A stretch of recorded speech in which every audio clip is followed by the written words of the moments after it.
Hello everyone! Sorry that took me so much longer than usual to start. Teddy was klutzy and I managed to knock over my lamp and break the bulb inside of it. And then I needed to go find my other light bulbs because this is a game I'm not willing to play in the dark, even though I'm not willing to play this game in the dark. It won't be nearly as enjoyable if it's in the dark. So I had to go and find it, and then I couldn't find one, and then I was like, okay, maybe I could just take the light out of my other lamp that I never use, but it's like screwed in. And then while I was looking for something that I could unscrew it with, because I don't know where any of my screwdrivers are, I found the light bulbs, the pack of light bulbs that I literally, when I set up my streaming area, I bought an entire pack of them. So I couldn't, like, I was like, I know I have spare light bulbs for this. So then I found them. And yeah, now you guys are up to date on, one of the reasons that I'm late today, which I'm late to everything, so sorry. Anyways, how are you all doing today? Thank you, Misfit, for redeeming first. Um, Today I'm going to be doing Layers of Fear, and then I will be continuing Magium after that, if it works, because last time it wasn't working. I tried doing some things, and if it keeps glitching, then I'll just go into Jackbox if there's still leftover time. Because last time I got through the chapter, the ingredient, pretty quickly. So it didn't take me that long. Well, I'm glad that you're doing better. I'm sorry that you're still not doing great, but I'm glad you're doing better than yesterday. Hopefully this is a smooth stream and you're able to just relax and there won't be any trolls. The trolls really only come out when I'm playing like Fortnite or Jackbox though. And yeah. From what I saw in the other streams you were modding, everything was going pretty smooth, so hopefully that will be the case here as well. Are you able to watch multiple streams on your phone? Because I'm only ever able to do one. What happened here?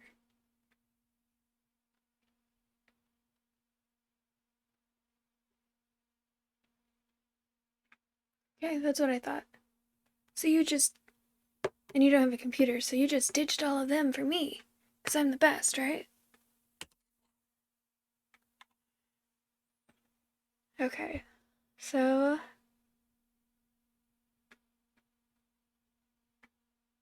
are you watching? Wait,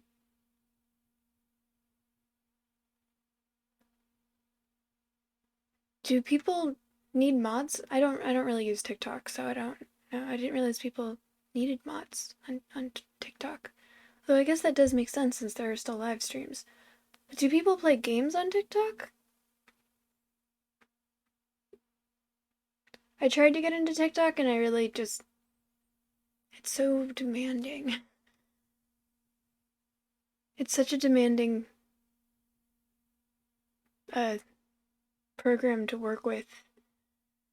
Which I guess considering it's all in one and I had to set up OBS for Twitch, Twitch should be less demanding, but I don't know.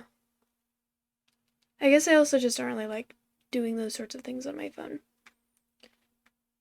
It would be easier I think if I was modding. It's slowly becoming Twitch, dang. That's impressive. Twitch better figure out a way to improve quickly then.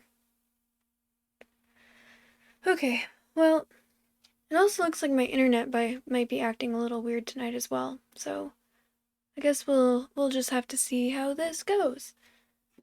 So last time I played this, it did end up giving me motion sickness, so I always need to remember to put on the bracelets before I start. Man, having a motion sickness gene sucks. I remember when I was younger and I could just read in the car for hours. Now it's like I look down to check the maps on my phone if someone else is driving and it's an uncomfortable car ride for the next 2 hours.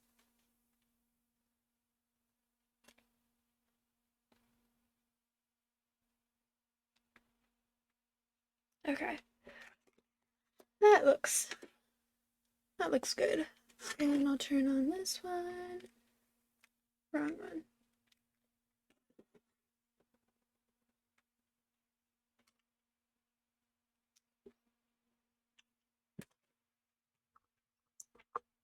Okay, I will be right back. Gotta go turn off the lights.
Oh, hydrate, thank you. You can stream. Oh, thank you for the lurk, seeking unemployment. I don't know if you guys finished or not yet. You can stream, you can't.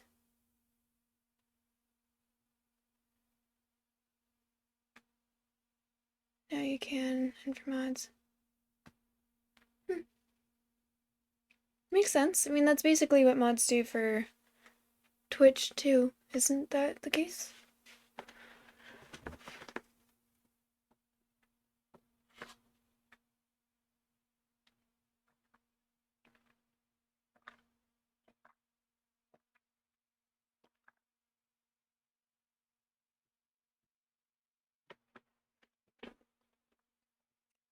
Alright, let's get this started.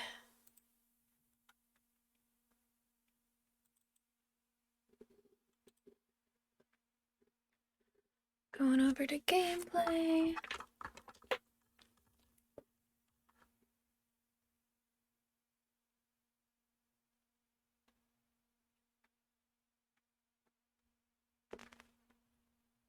So they're still playing? Are you modding people on TikTok as well right now, or just... How many people do you mod on TikTok?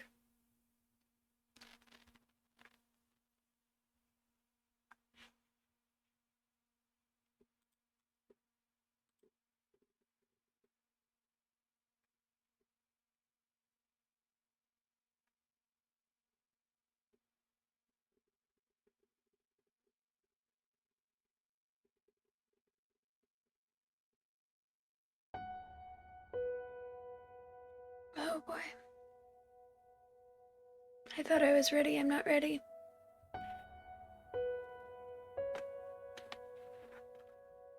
No, I thought I switched it over to gameplay.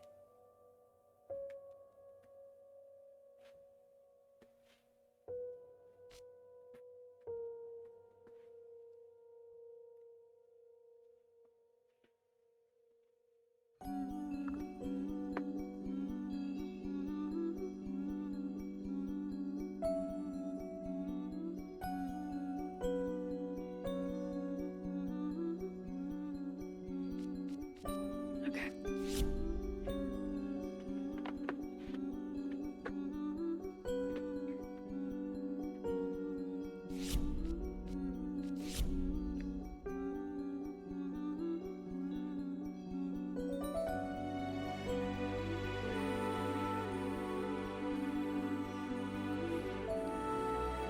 That sounds very overwhelming to me.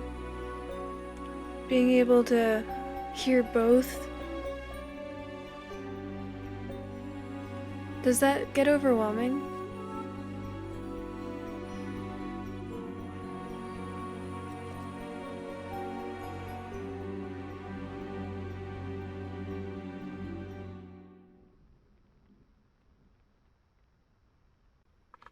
Oh, hang on.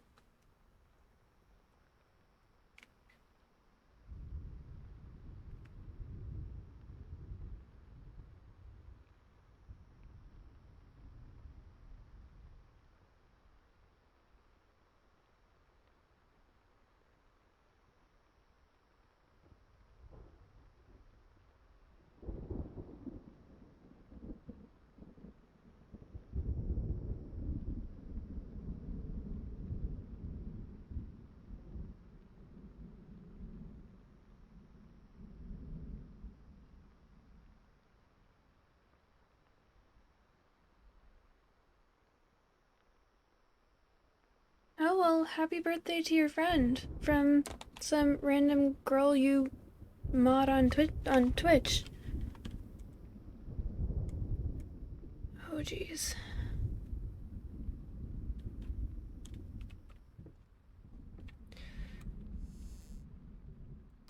So we have the canvas, the paint. I'm guessing that these are the paintbrush. What are the next two?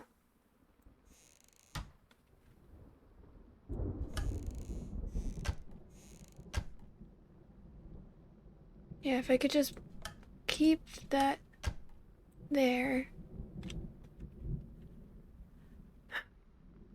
Going.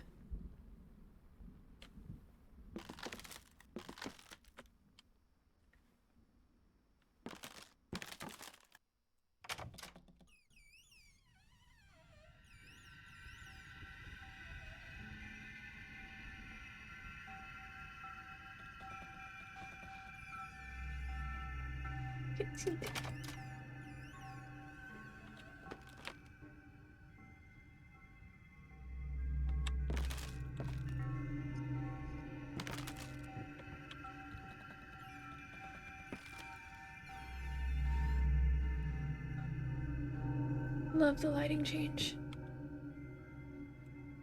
Love when games decide to do that. Oh, now you decide to stay open.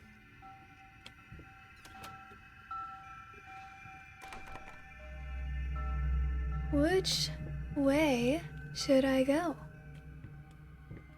Guessing it doesn't really matter. Either way, I'm gonna get fucked over.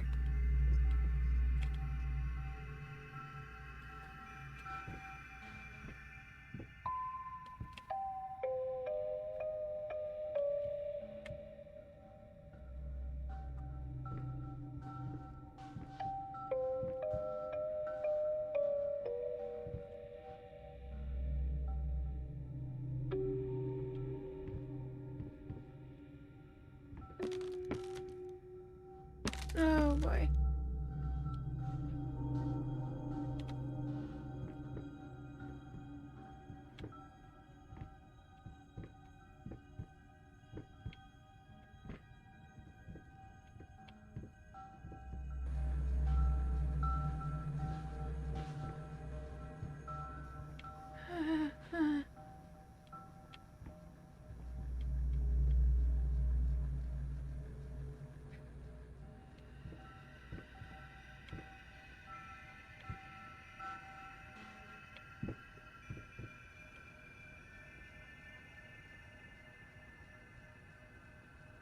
So what monstrosity is this going to turn into later? They're all gonna be skeletons, and that's gonna be canoe or boat is gonna be on fire, and the water's gonna all have evaporated, and they're just sitting in like a lava pit or something.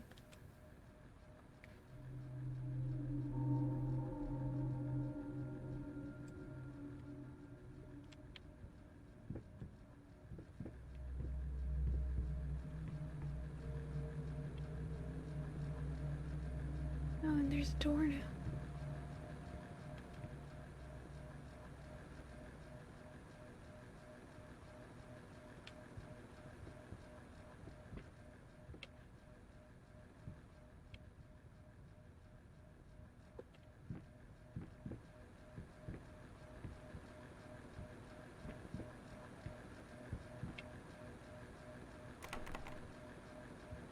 Naturally, of course. Why did I expect anything different?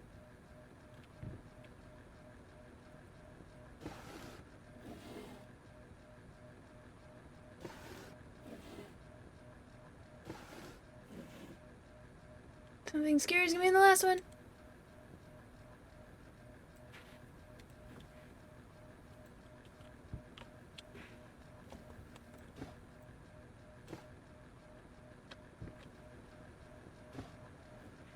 Run.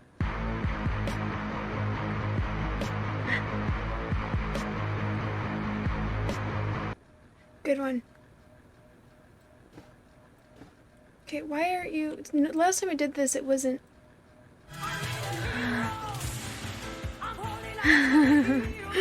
Thank you for the raid, Slimmer Tomcat. Welcome everybody. How are you all doing today? I feel like if you were in the raid, then you're probably already some of my friends, but in case any of you don't know, I'm Lady Teddy. Right now I'm playing a horror game called Layers of Horror, and it's really scary, and I don't handle horror well.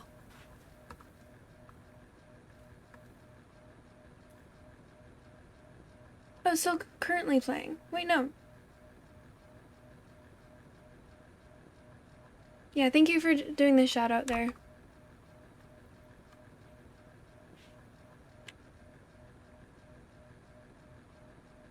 Gotta fix that I'm not good at horror?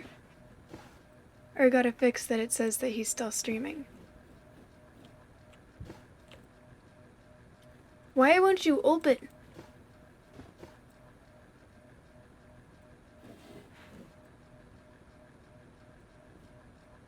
Okay, screw this.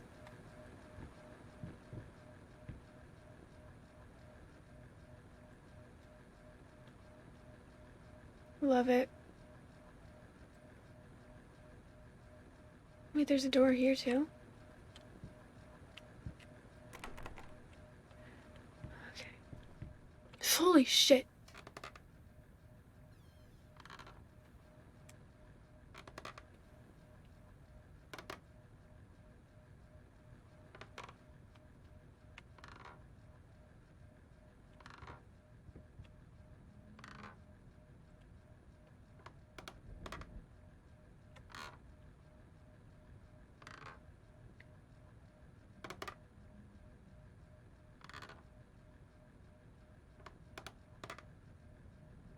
It probably just hadn't finished updating since...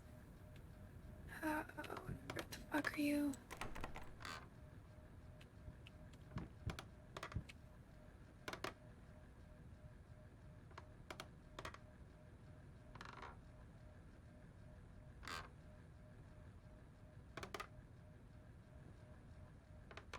Isn't there a lamp here somewhere?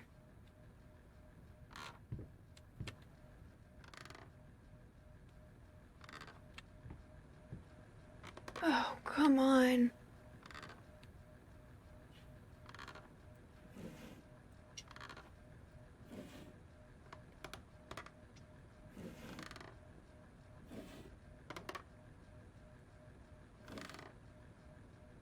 Can't even see what I'm looking at, but I'm gonna...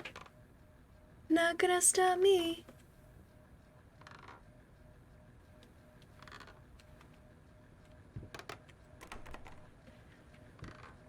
Naturally.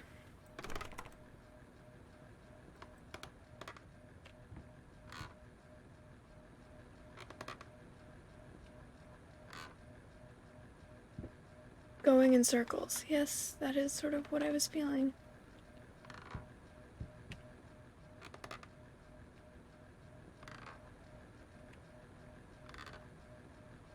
Oh, and look at all of that wine that's been spilled all over the thing.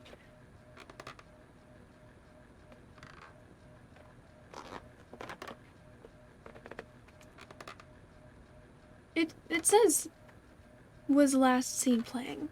It doesn't say that he's still playing it now.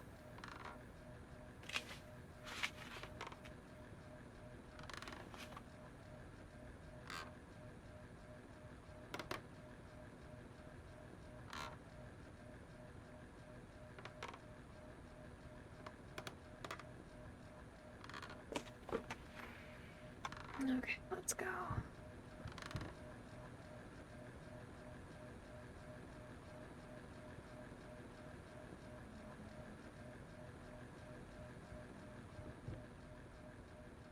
Why'd it stop?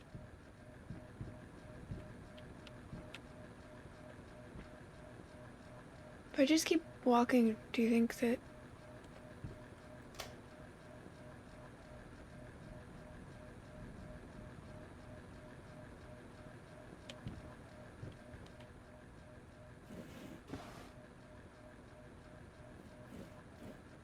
God, that's gonna infuriate me forever.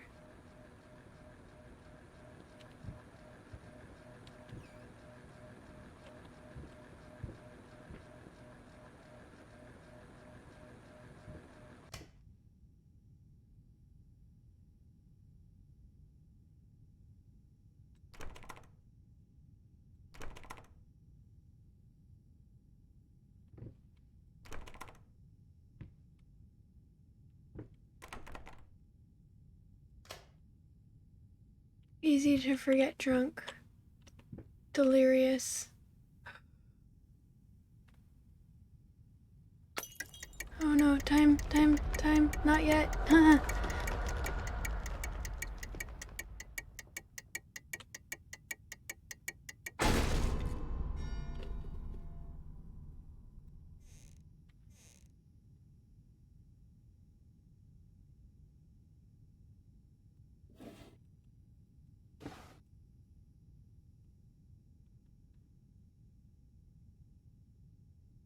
Bitch! I love you! Thank you for the follow, Ivy. Thank you. Love you too.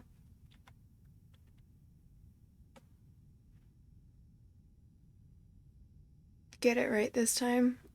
God, I love all of these motivational things that he writes for himself all over the house.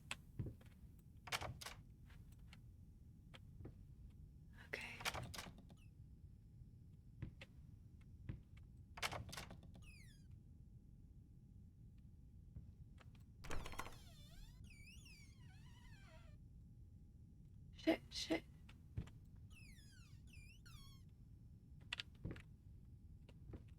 Restless memories. Going in circles.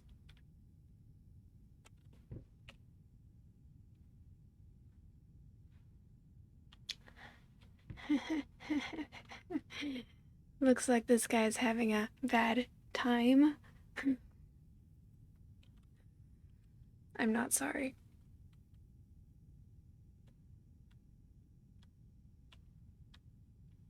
Oh no, it's okay. I do that all the time. I mean, when I followed you last time, I was like, I thought that I already followed him. And then it turned out that I had not. I appreciate you following me now.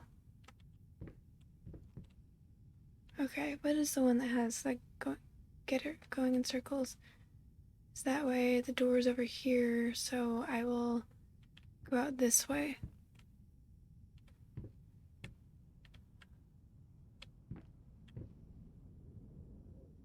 So I could do a full circle. Jeez, what is up with this dude's floors?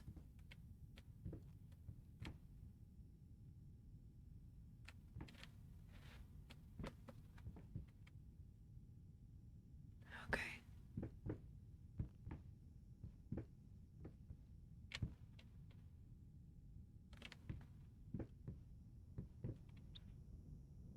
Dedicated to exploring for the greater good.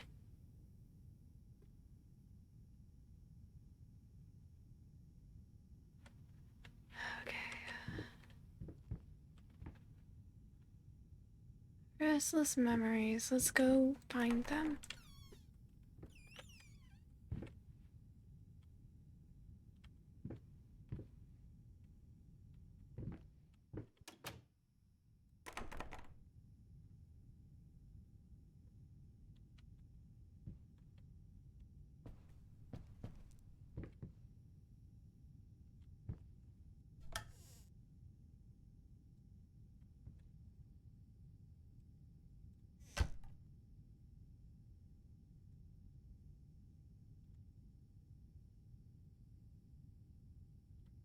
Okay.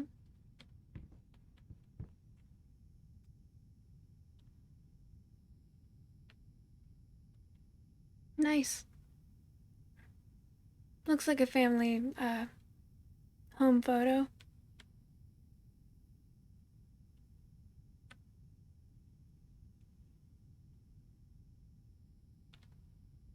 Yeah, okay, I'm glad that I'm not the only one. I always feel a little bit bad for my viewers because they have to put up with watching me search every nook and cranny, but I actually did get a achievement earlier, like in my second episode, I guess is the right word, of me doing this. And the achievement was when I kept opening up these things that never had anything in it. It was a cabinet, see all over the place, and it was like, efficiently OCD, and I was like, okay, so it's rewarding this behavior. Gotta keep going then. And then it didn't reward that behavior when it put a jump scare in one of those cabinets later on. Because I don't do horror well. But I do horror anyways.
Make up your mind?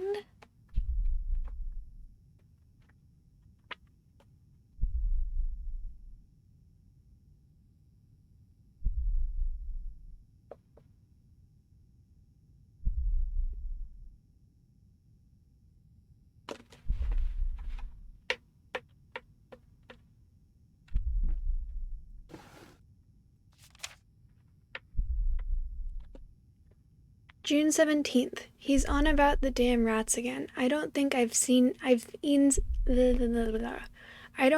even seen one, but that doesn't stop him from laying out traps all over the place.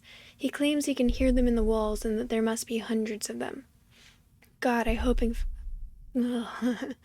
God, I fucking hope it's true. I hope they crawl out at night and eat you in your sleep. You cruel, obsessed, pathetic drunk. Oh, that goes on the wall. That's like a fancy stamp thing. Dang. Either that it's a sex toy, so let's hope for one of those.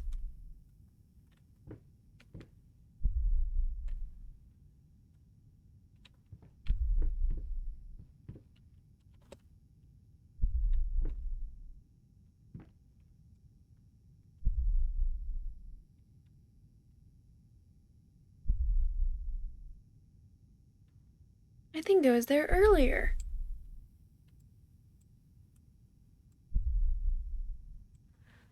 Okay, well, I got the thing that I was supposed to find in here. Guess that means I go into the other scary room. And I'm now jump scaring myself.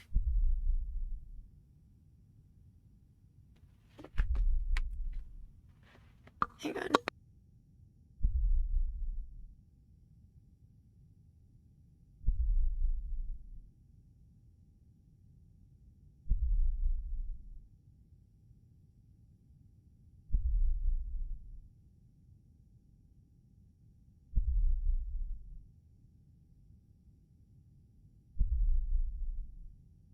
Sorry about that, and we shall continue.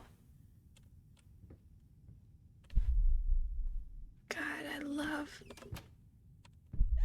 Oh, they decide to close the doors after me every.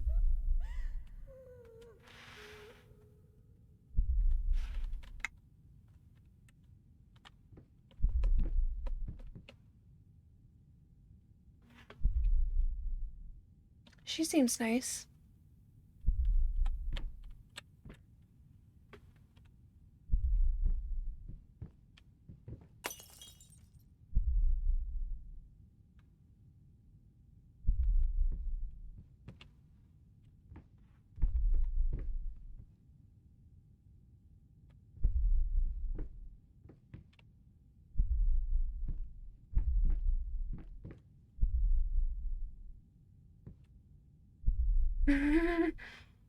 Dance party!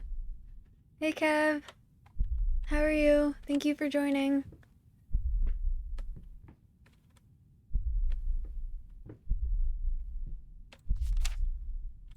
Oh, great.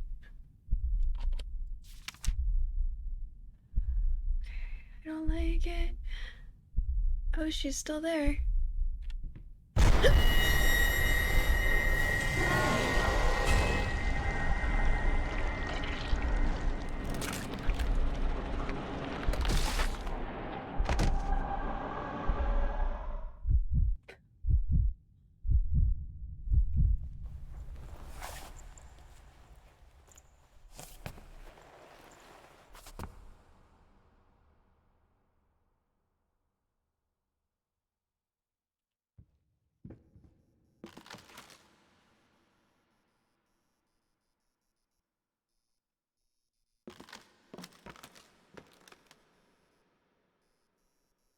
Yes. Wait, my character or me? Oh, and I guess this is all in black and white again. Great. Oh, oh, cool, color.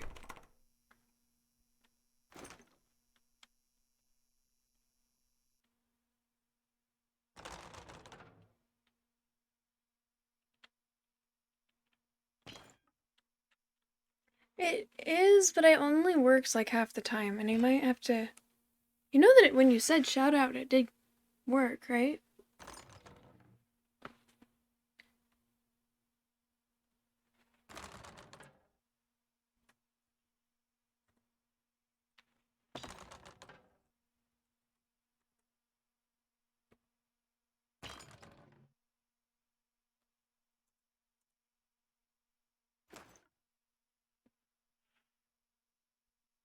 Yeah. Oh, it's that pile that's... Yeah, that makes sense.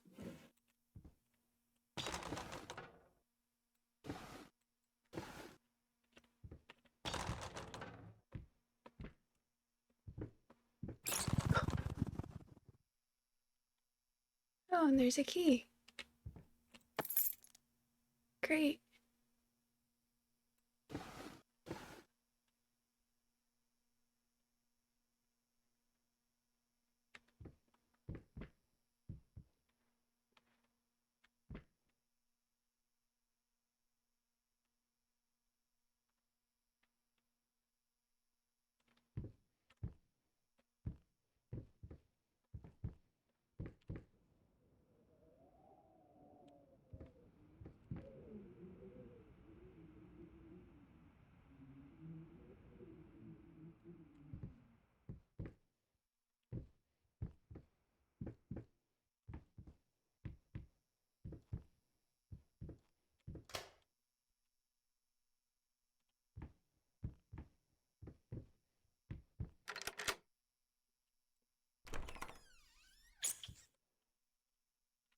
Great, we're having another rat episode.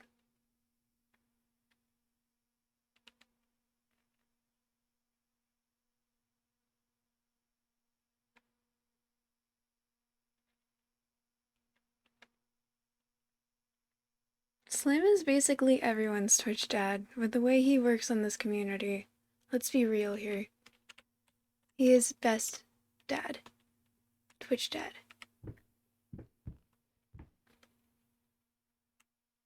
Oh my god, the door didn't close. That's somehow more ominous. Oh my god. Friend? Do you want to be friends, little rat? I always wanted a pet rat. Rats are honestly really smart and playful when they don't have diseases.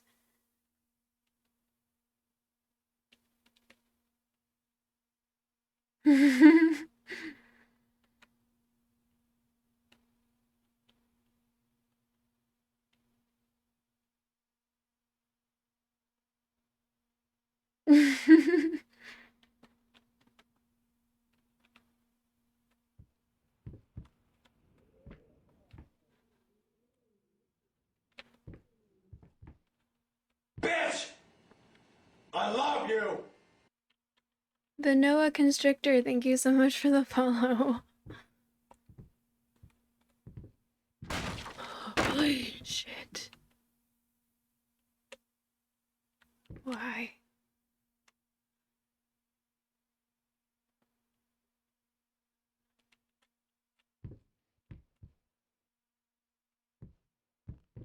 Alright, I feel like this is a safety hazard. I'd like to call OSHA. Please report this for being a hostile work environment because of the building specifically. Like, you know, the amount of disrepair there is. None of the haunted shit like that, that's fine.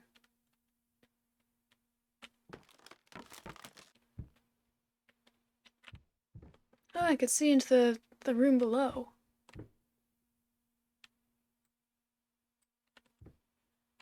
Okay. Oh my god. Friend! Do you want to be my friend?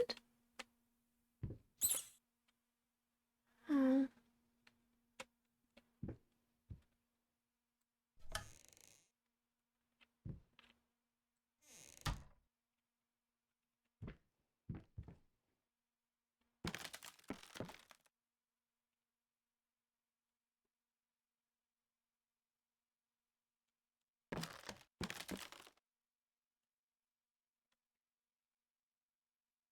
It is a good one, Noah Constrictor. It is definitely a very good one. I haven't played many horror games and I don't handle horror well, but this one's been getting me. And even though it does scare the crap out of me, it's like the game that I want to be playing. There's a couple other games that are on my schedule and I wish that it was this one most days. Yay! Oh god. Oh my gosh, thank you so much for the bits seeking unemployment. Why? Why? Where do you want me to go then? Did I miss a key somewhere?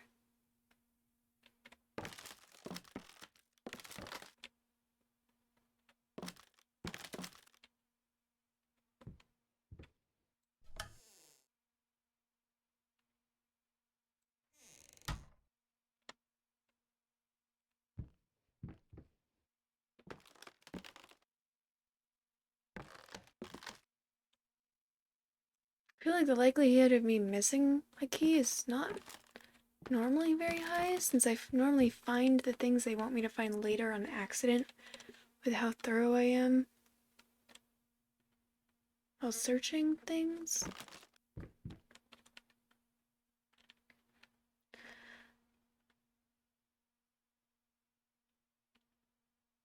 Yes, everything scares me. Yeah, you are all here, that's awesome.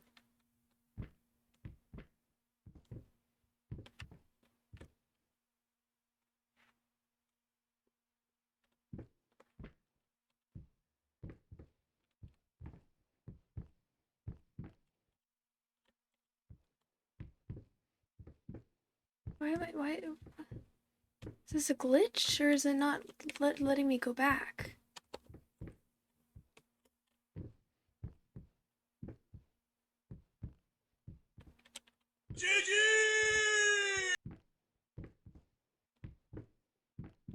For the record, the reason I haven't been spamming with hydrates seeking is because I'm saving up points.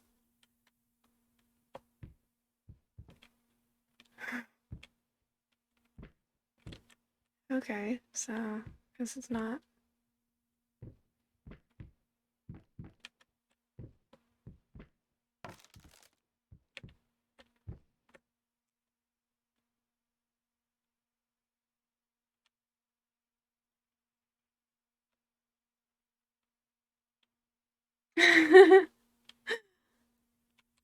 Oh, you're not gonna ask what I'm saving up for?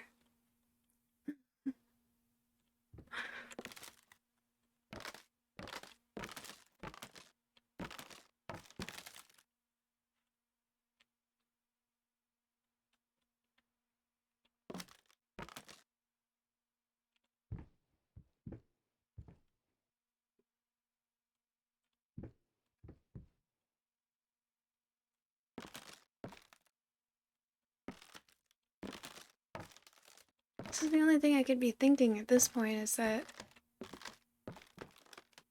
there's a key that was lost in the floorboards or something.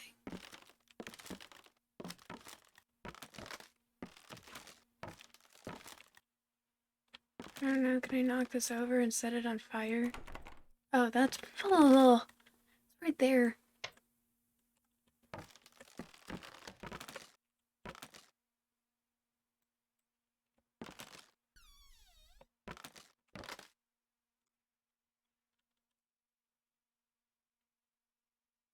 Thank you, Noah Constrictor. Shit.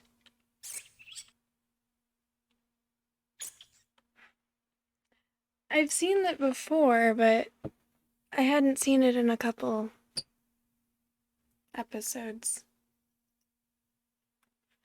Okay, come on.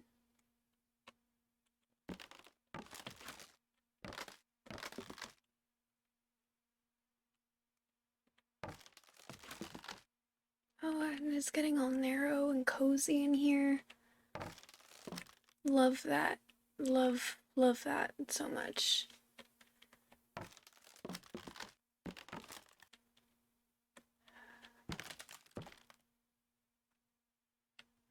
You know, on top of all of the other things,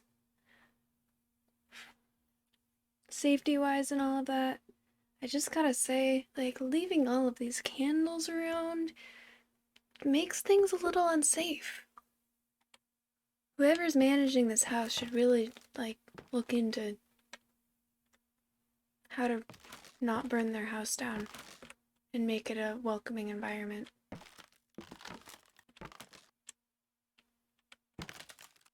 Oh my gosh, it's my friend! Hi, friend!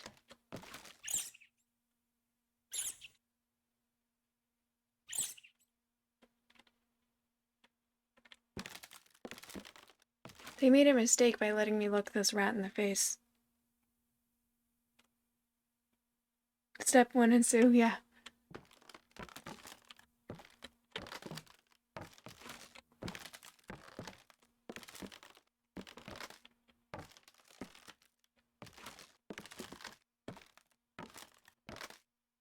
I was thinking with like all of the stuff that's from the ceiling chunks just falling from the ceiling, and you know, walls just disappearing for no reason.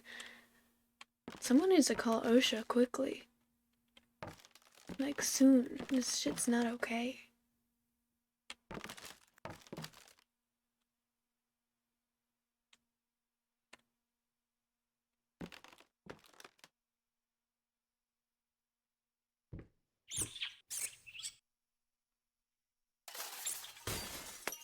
Shit. Bad rat. Bad rat. Someone needs to train you.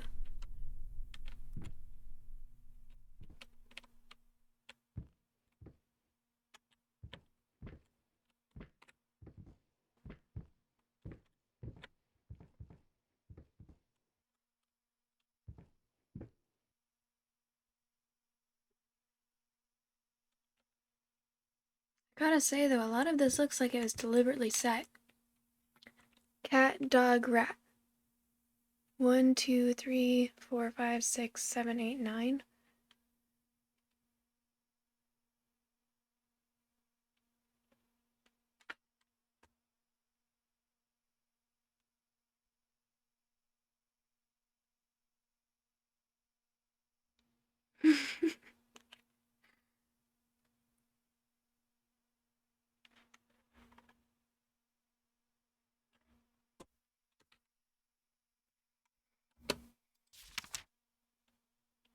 Should I try and figure out what the rat numbers are?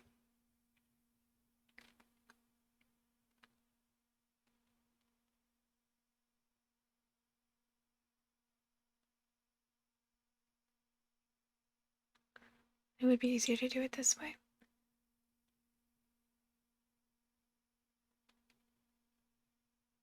So 8.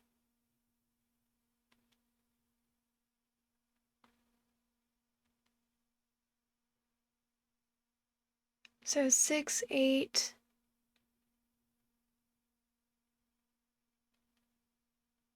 7. 687.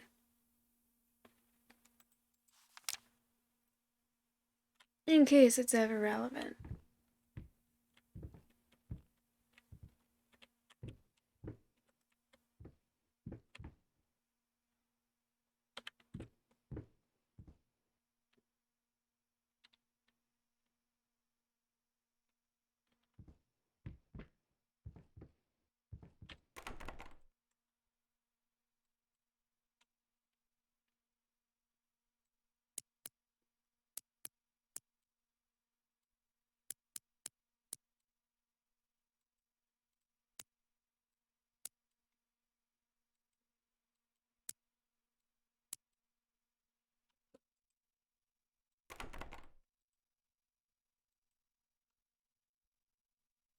I think it was relevant.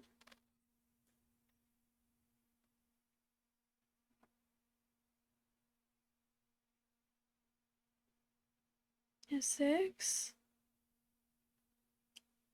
8. So maybe it's not that one, it's the dog?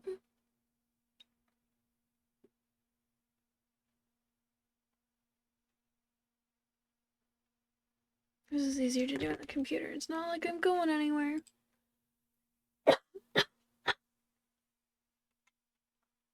Excuse me.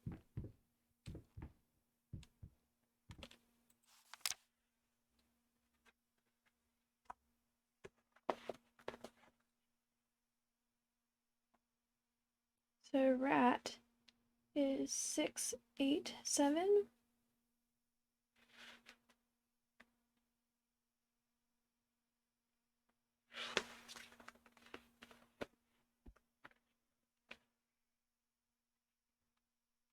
Cat is 3.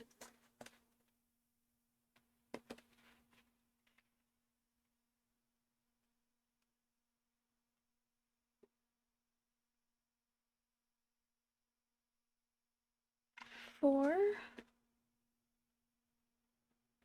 I might be doing this wrong, honestly. Oh boy.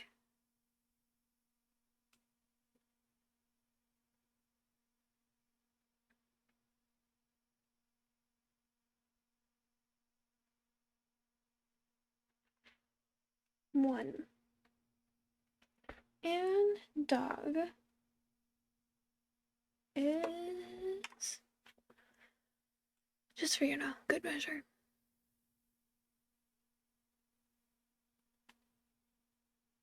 2.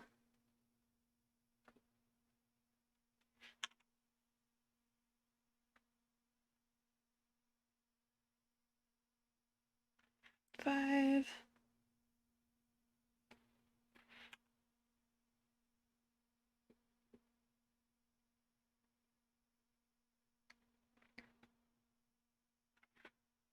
9.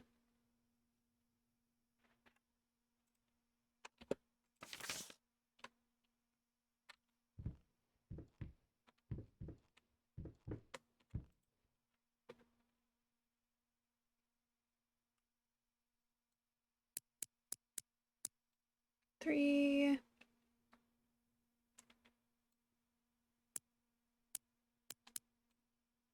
4.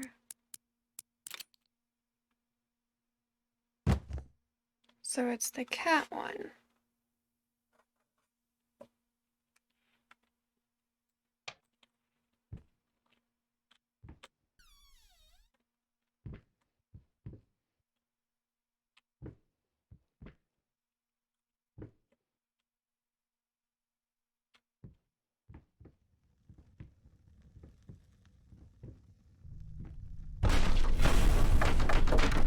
See what I'm saying, man? This is just not safe.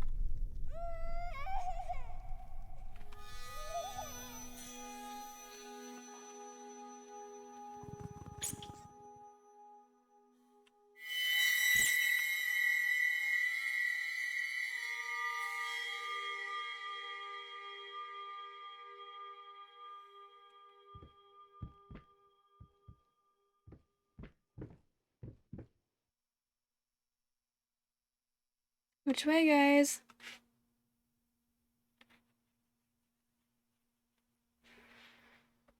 The way of the rat or the way of the crying girl?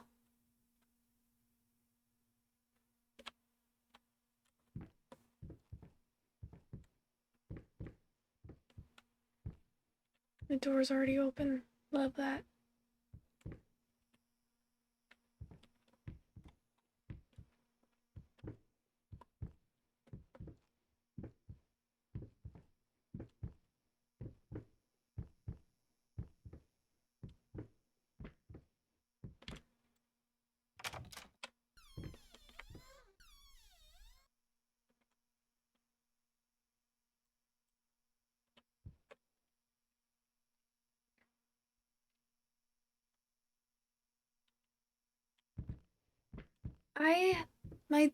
The thing that I dislike about this the most is I don't know which way is the way to go for the temporary stuff, like finding the pictures, and which way will completely change the house and make it so I can't go the other direction.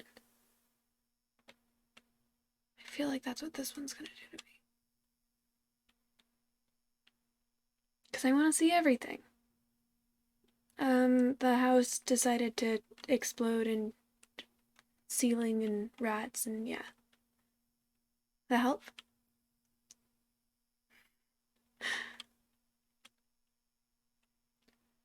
Okay. Fuck.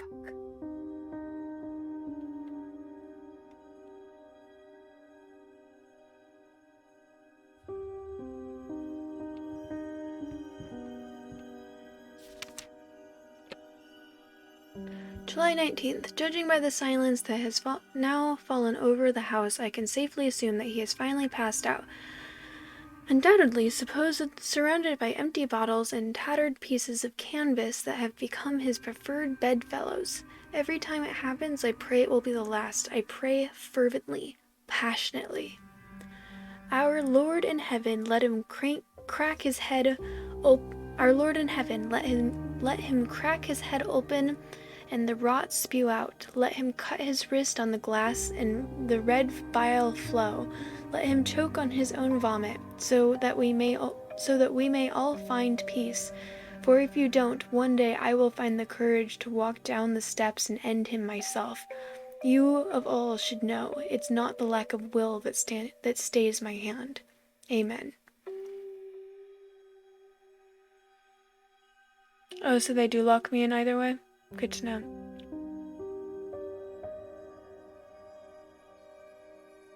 So I should probably... Okay, that makes me feel better. I feel like I've made stupid decisions and missed out on things multiple times.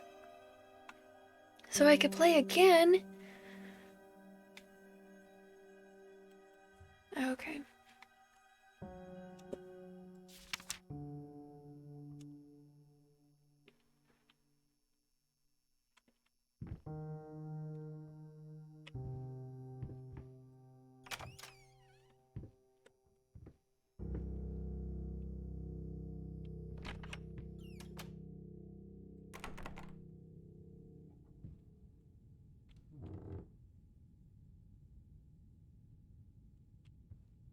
I wanted to see where my rat friend went, though.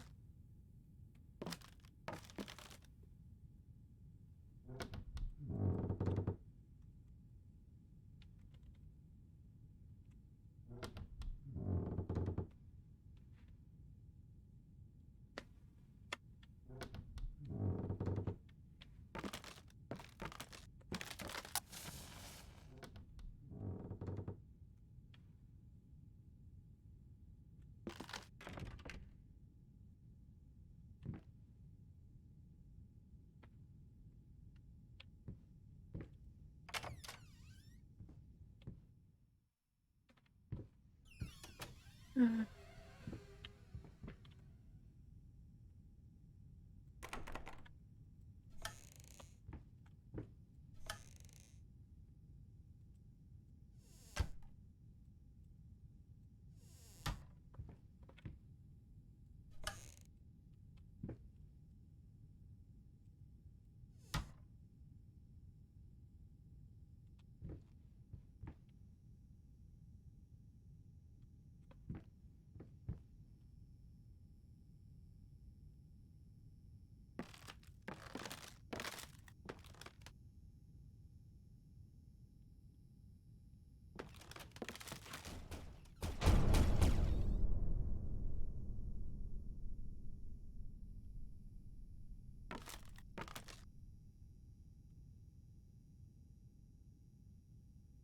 That seems vaguely unfriendly.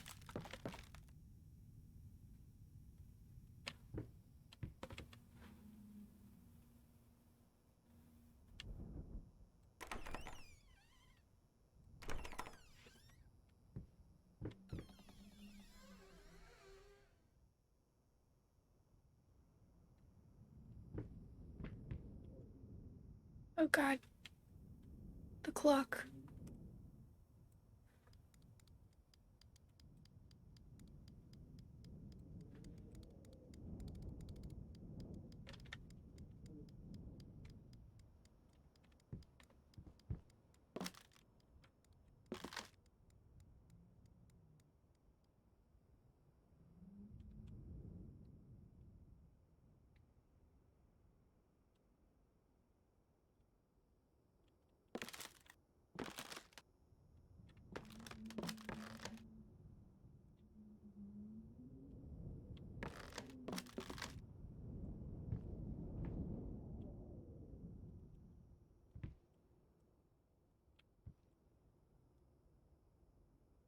A very long hallway, man. It's like the storm has entered the house.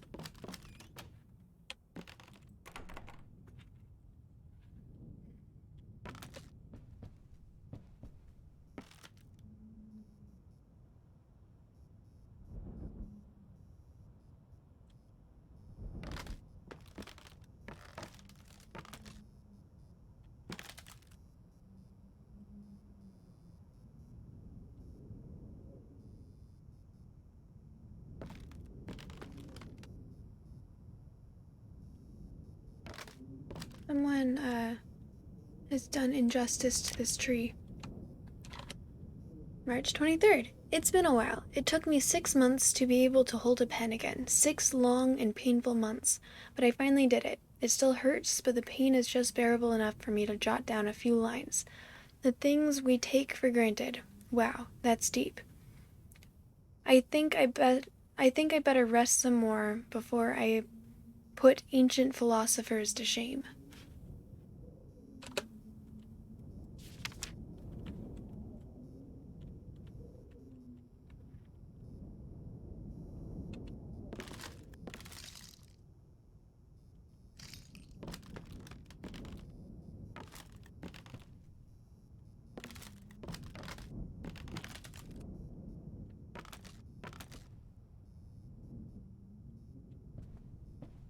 Okay. Jesus.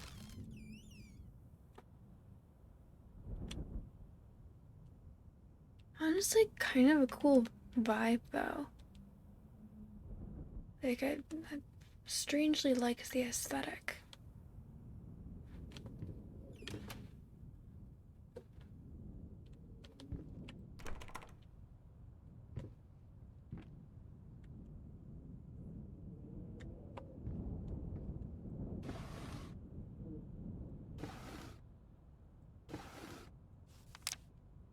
Hey, sorry I haven't written in a while. I've been swarmed with work. I gotta tell you, your letter was troubling, to say the least. I just can't believe she would set fire to your old paintings. Why would she do that? The Lady in Black, especially, was your tribute to her, wasn't it? I don't know. I don't know what to tell you except to get her some professional help pronto. You could probably talk to someone as well. With all that's happened, I'm sure it would do you some good. I probably don't need to tell you that the buyer was sorely disappointed with the news. The new pieces just aren't selling as well as the classics. Anyway, I'll keep looking. You just hang in there and focus on your work. I know you still have it in you. I believe in you. Your friend and agent, Thomas Caldwell.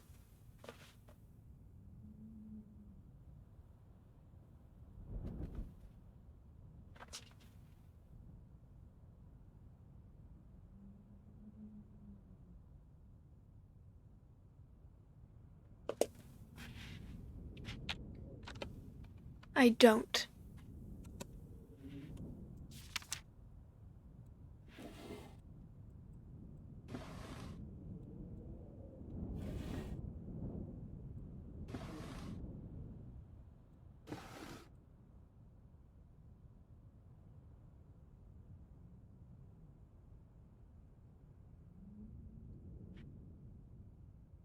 Only red thing in the room.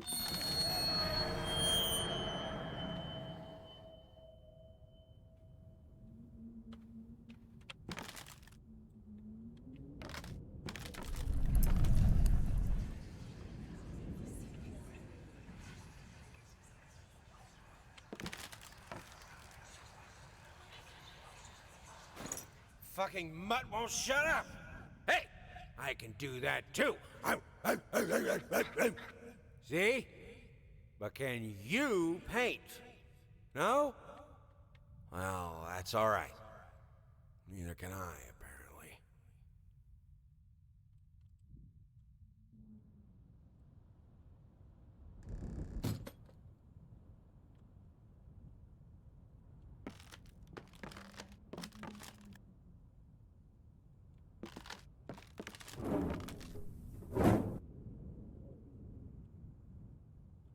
That's what's happening, it's getting smaller.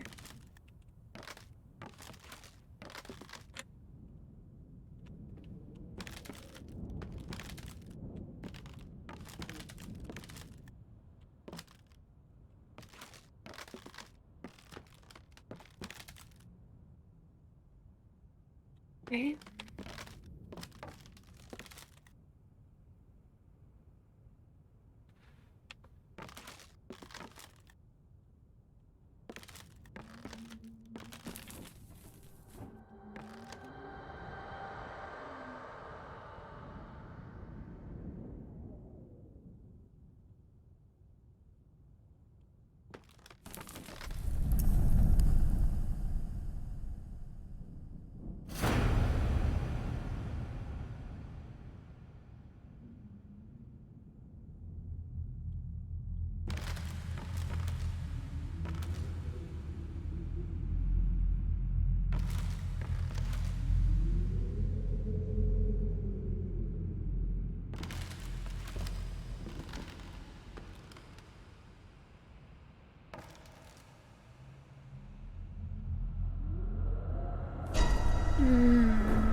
God, this dude needs to take less LSD.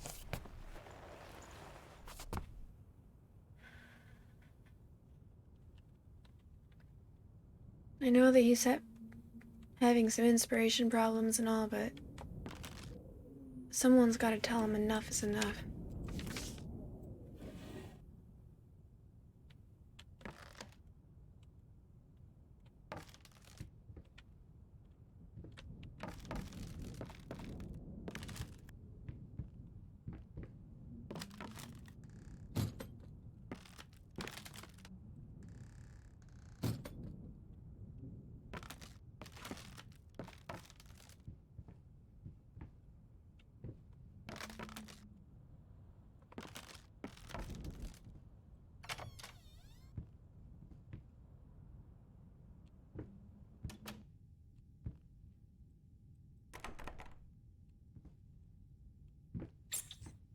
Oh my god, just my friend. My friend's friends?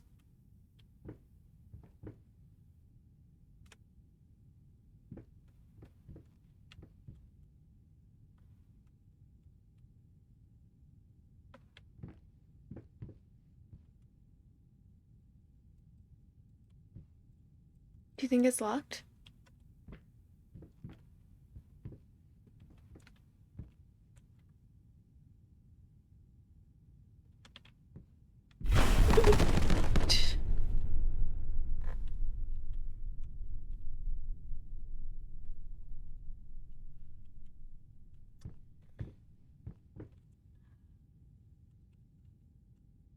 Library. Ghost monster. Please. Please be my kind.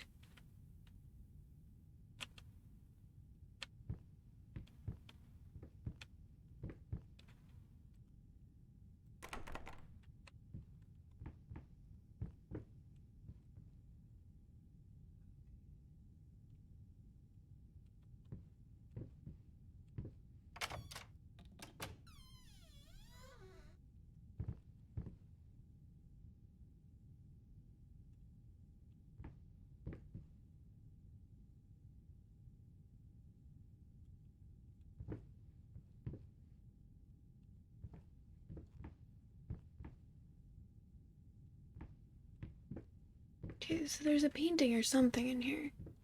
Picture, something collectible. You can't have it.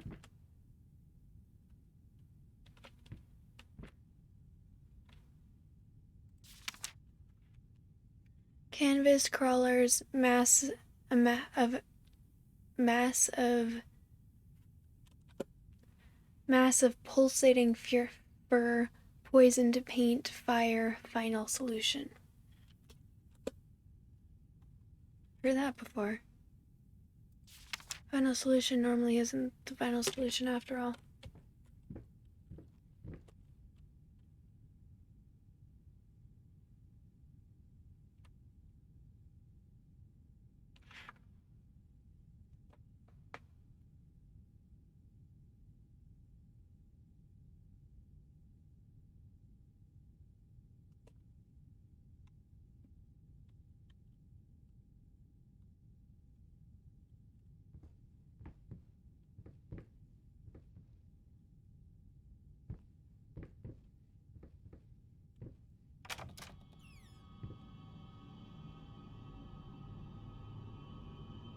Huh.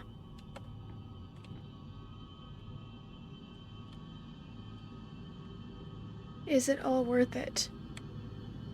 In a room where it's literally raining blood. Or it could be paint. This is the painter's house.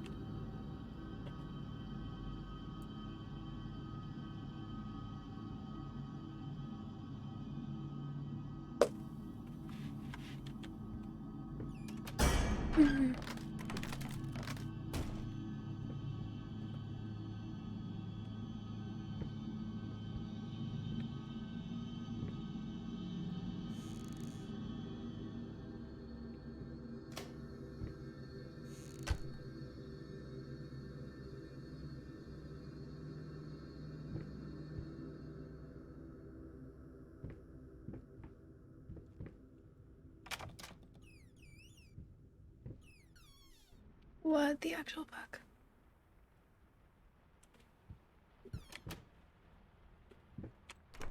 Surprised there wasn't more scary shit in that hallway, honestly.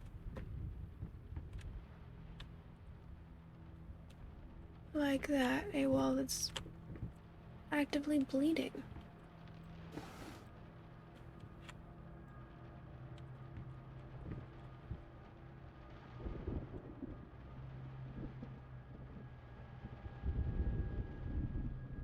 While it is true that some artists progress beyond their times and thus become incomprehensibly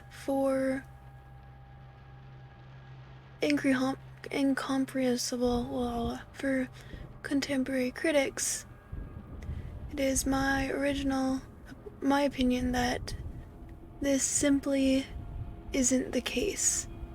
While it turns... Okay. That was worth a try. I was just curious. I have to have respect for the authors that write stuff like that. Or it's like, it has to all be written, even if it's not going to be used.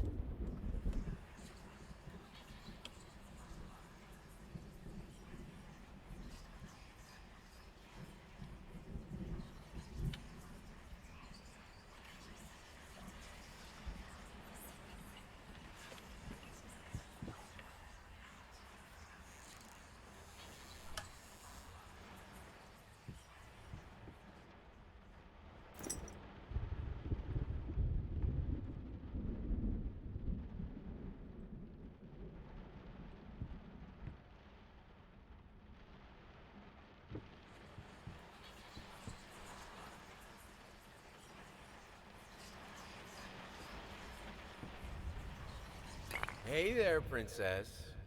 What? Oh, this is Daddy's medicine. Whenever Daddy's hurting, this helps the hurt go away. No, don't touch that! Oh, God. I'm so... Wait. I'm sorry. I'm sorry. What did you do besides yell?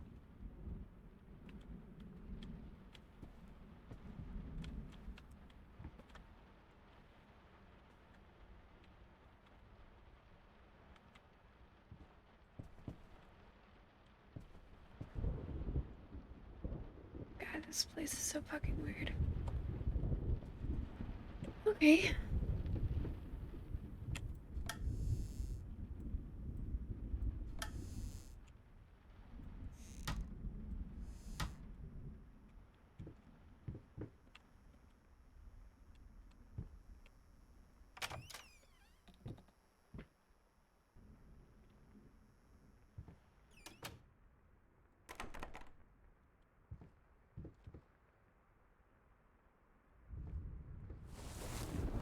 Oh no.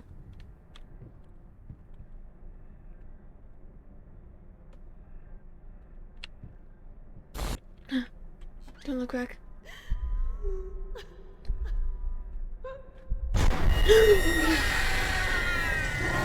I'm sorry, I had to do it.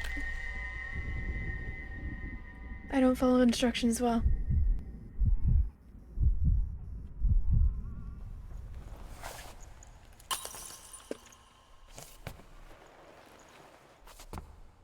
Rather, I have to say the jump scare wasn't as bad while I was expecting it.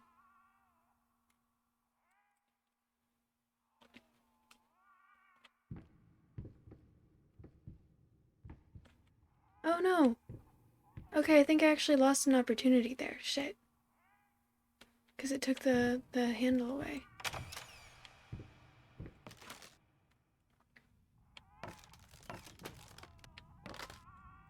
I definitely am going to have to replay this game.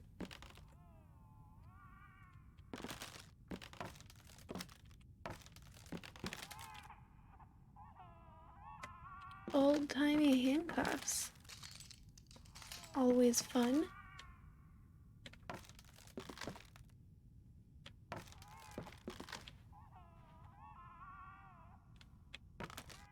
Nope, I'm gonna wait to touch that.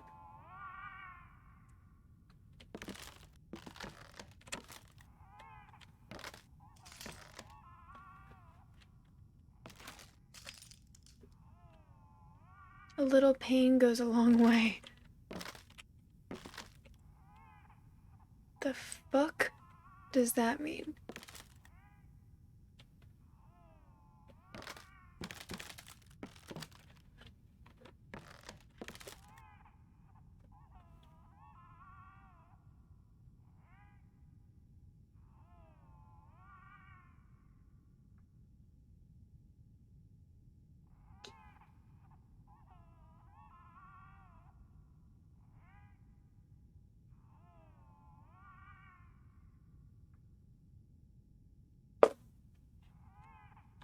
Alright, let's do this.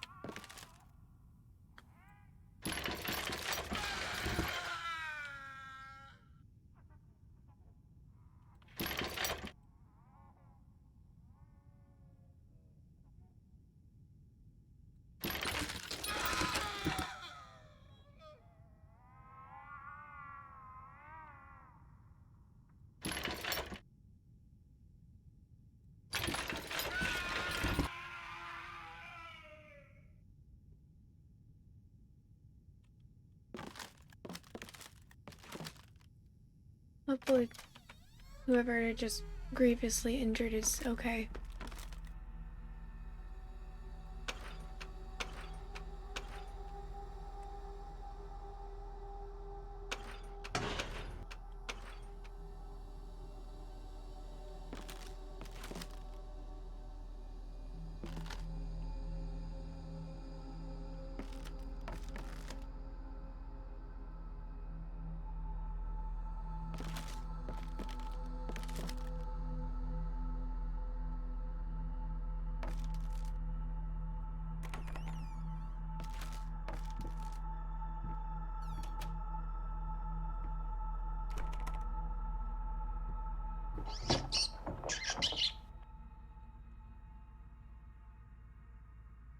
I have not. I didn't know there was going to be... I think when I type in Layers of Fear, there's the option for Layers of Fear too, but I didn't realize it wasn't out yet. Oh, Parazar, thank you for the first time. Thank you so much for the first time chat.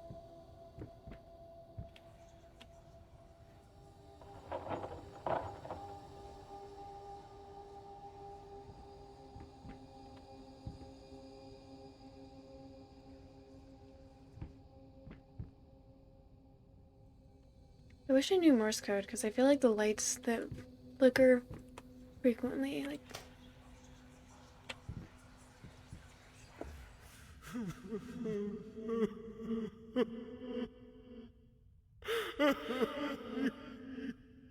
You fucking took it from me! My gift!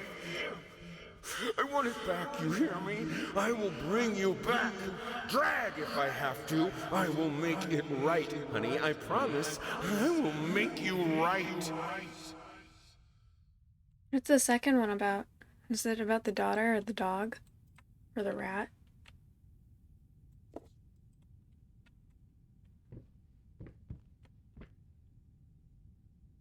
Okay. Well, I guess this is the way to go.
Hmm.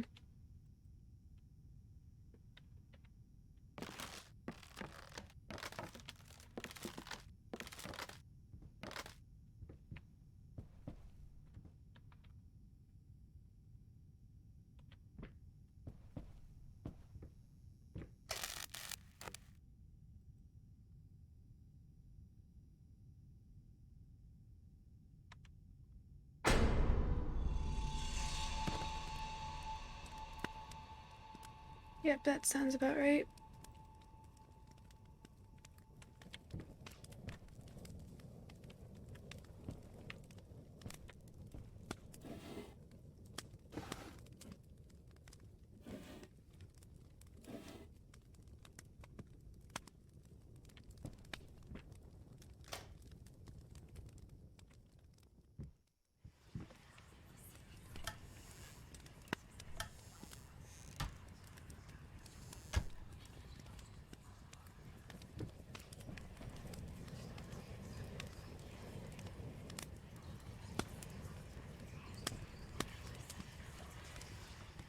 It's hopeless.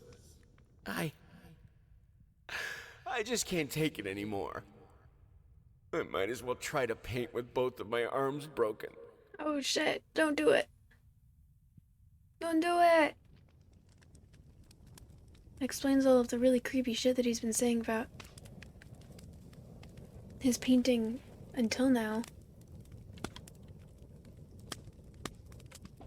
Wait, you're saying that the second layers of fear is even more scary than this one?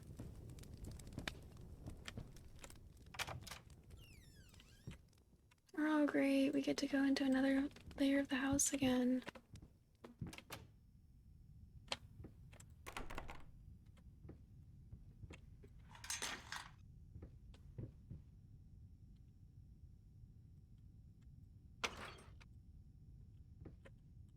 Alright, sorry.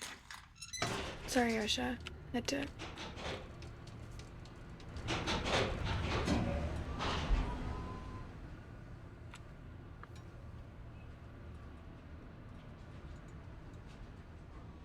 Oh shit, wait, what did it say?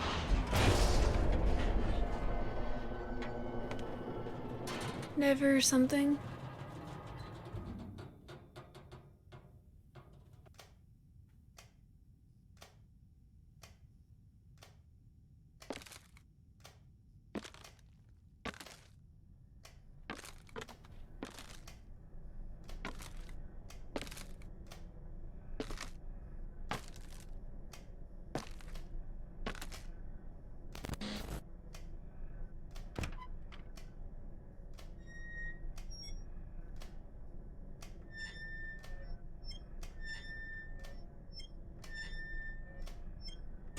Oh, dear.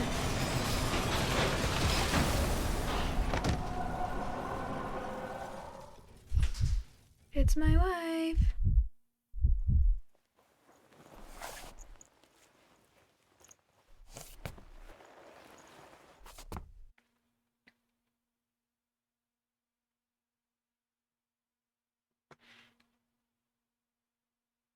Am I in an elevator shaft?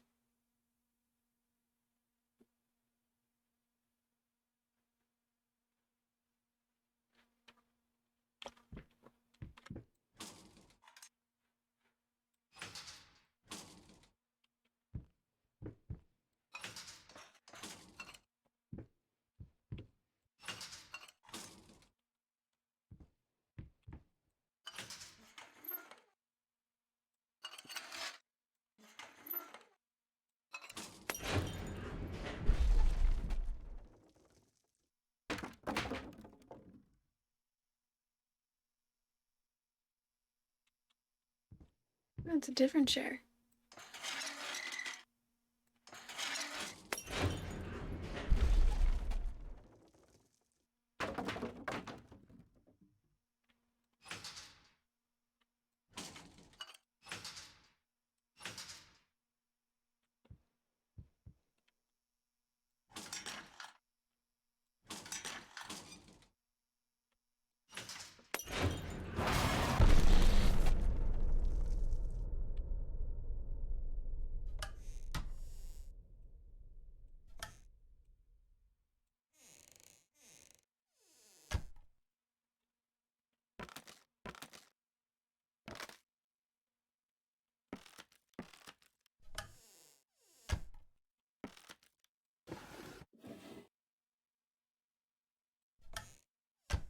Did you guys get the efficiently OCD achievement when you guys played?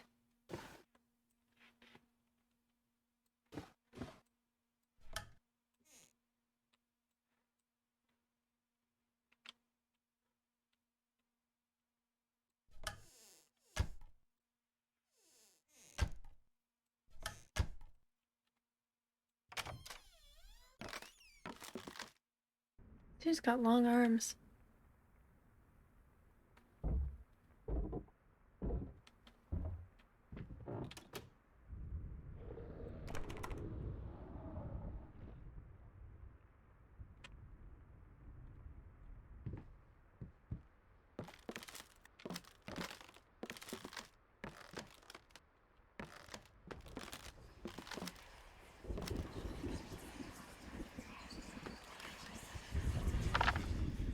Hickory dickory dock. The mouse ran up the clock. The clock struck one, horde ran down. Hickory dickory dock. Do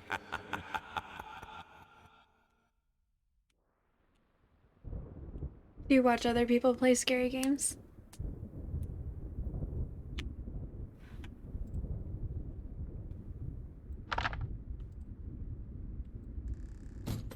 Sounds about right. Glad to take one for the team. I'm here to help your cause. I only started streaming a couple months ago, and I mentioned to someone that I've never been able to watch horror movies. I was playing puzzle games, puzzle RPGs, and I was like, I don't really watch horror movies because I don't handle horror well. And they were like, well, you should try Layers of Fear, which for your next puzzle game. And I was like, but I don't handle horror well.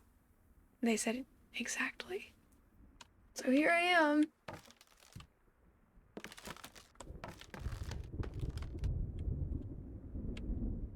No regrets. Actually, no regrets. I really am enjoying this game.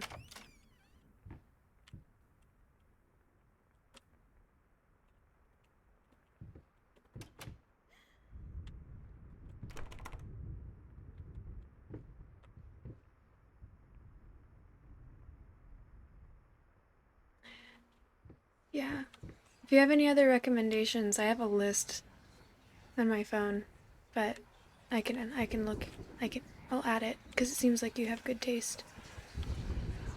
You know, even though you are my rival and the source of all my sorrows, you're also the only one I can still talk to. The only one who will listen. I'm not sure if it's funny or merely pathetic. Probably both.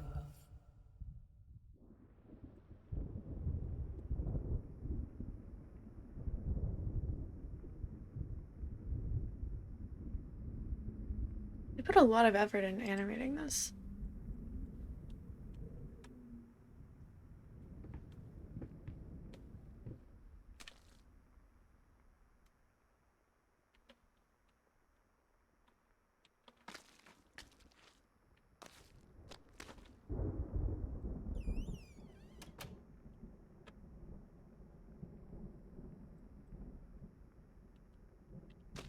Okay, where's the thing that I'm supposed to find?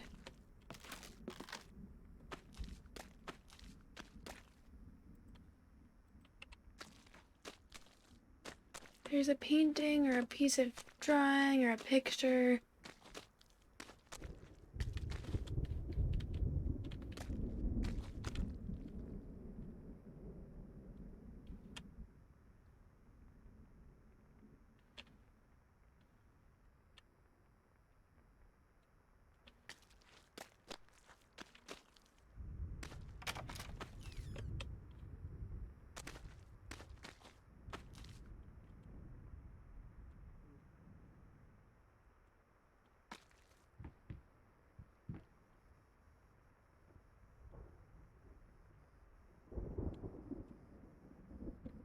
Oh, it's actually not even up to date, the stuff that's on my thing. The on my bio, I haven't even updated it with all the other games that have been recommended to me recently. There's so many games on my list. Okay.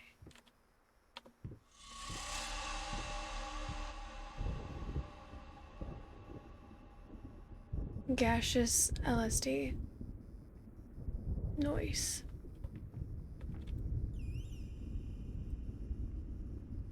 Oh, hey, wifey.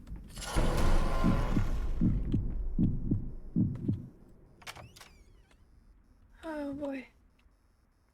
Hey, wifey. Should I close the door?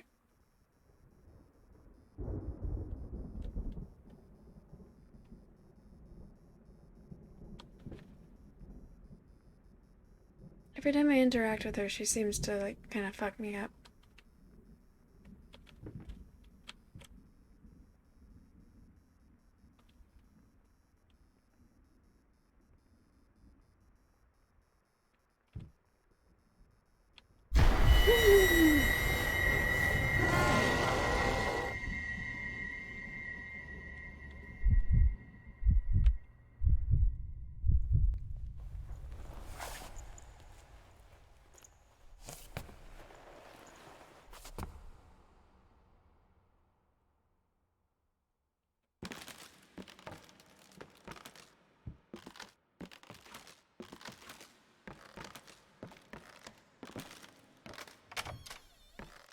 Jesus. Wifey, what is it with you with fucking shit up all the time?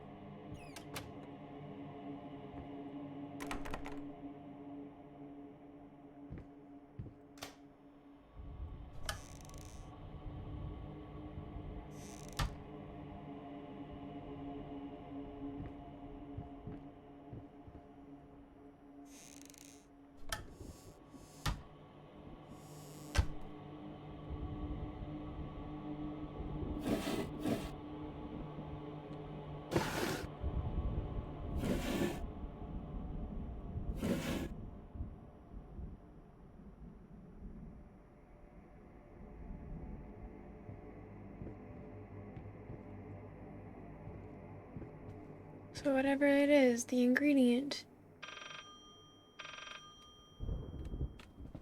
Fucking telephone.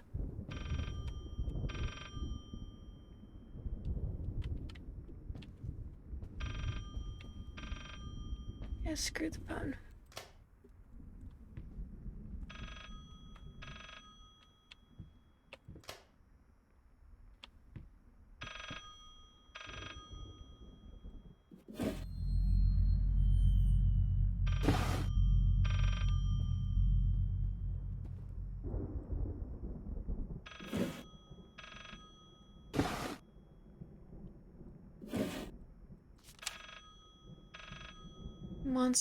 The monster painting. Some paintings simply defy words, let alone critique. A basic knowledge of subject is an absolute must if one is to even try taming them. Babyface is one such painting. This art anomaly draws tens of thousands of mediocrity enthusiasts and Sunday abstraction aficionados.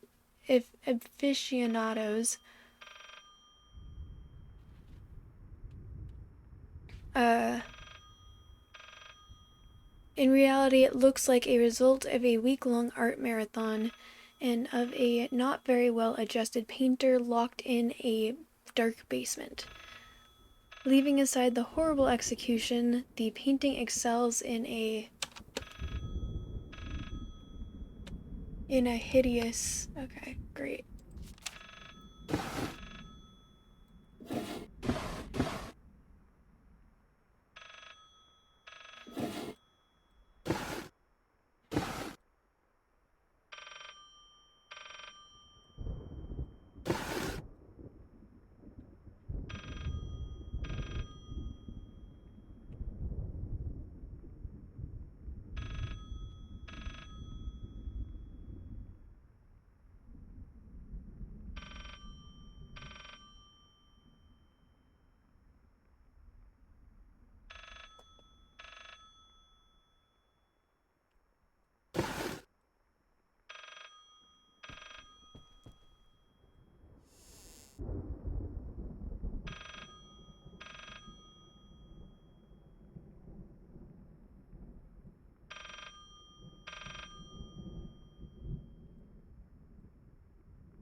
Talk to me! Why won't you talk to me?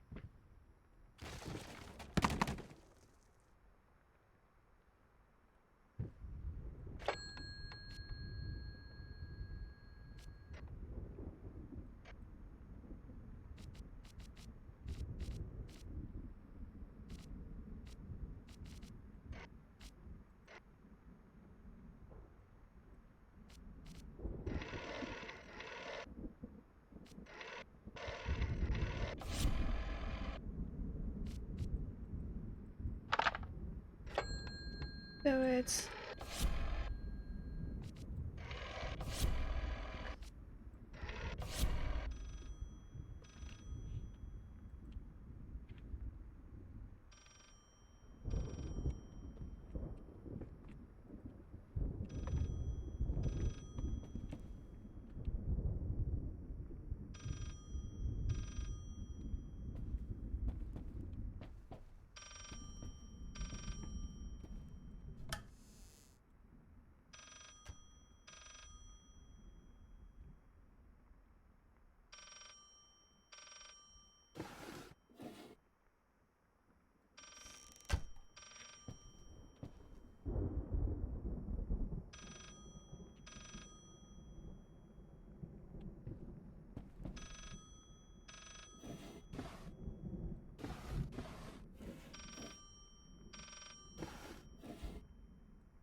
This wasn't fitting in all the way.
Make me turn off the lights again, if that's what's going to happen here.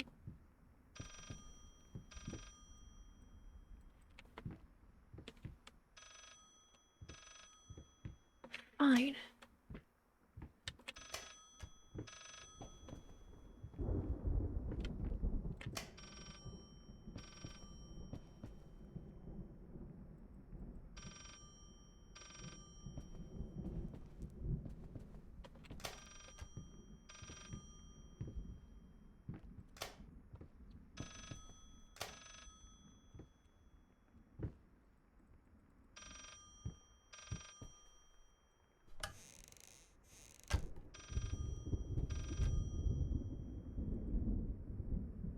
Where is the freaking phone? This phone wasn't already broken half the time. Is there an ad going right now? There's an ad going. Someone let me know. 'Cause I can't see. I'm not doing anything right now anyways. Holy shit.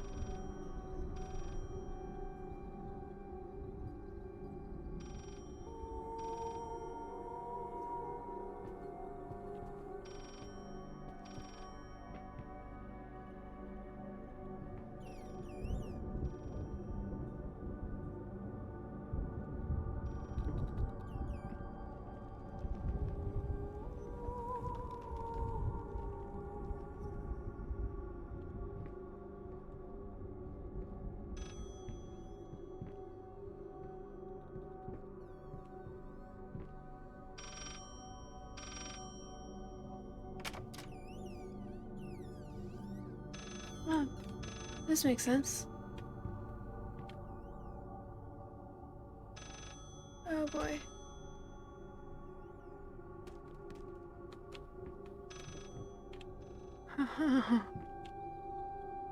Oh shit.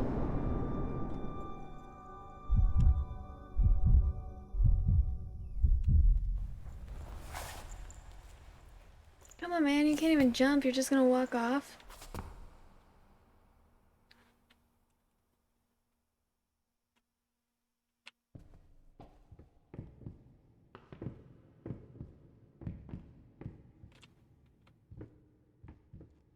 In a game where you can't really die, I've managed to die many times.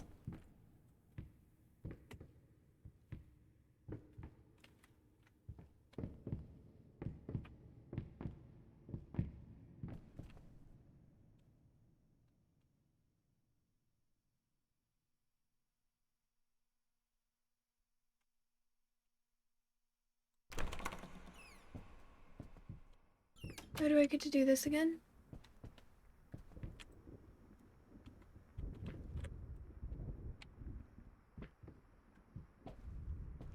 I was right, it doesn't do that at first.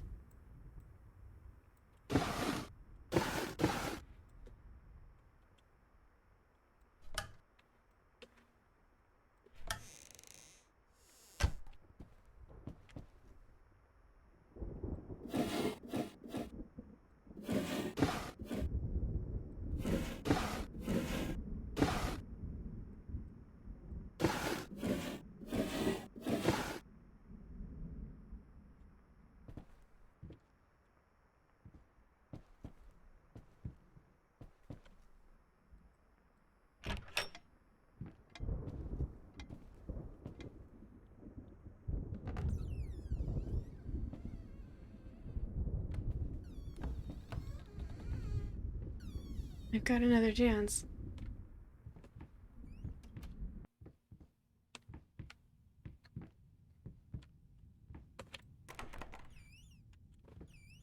Oh, never mind. I don't.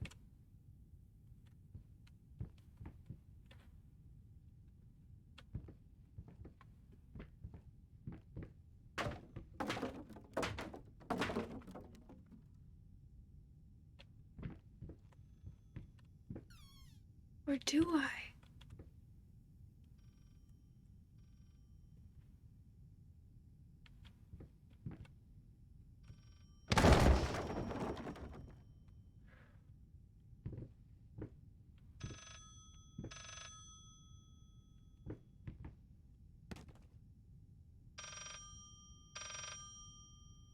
What am I trying to get to exactly?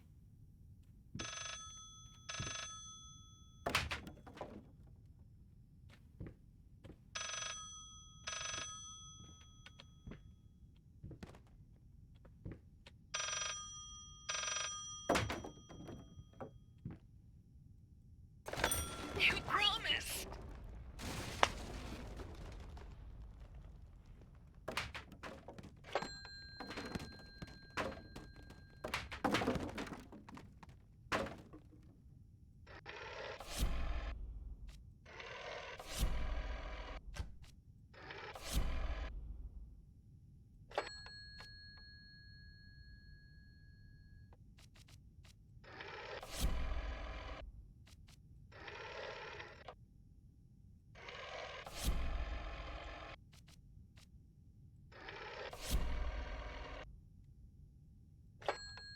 Okay, so it's not the rat.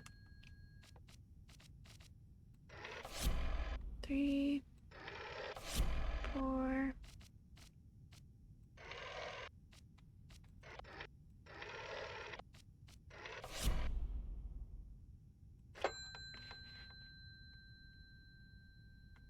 Or cat, so dog maybe?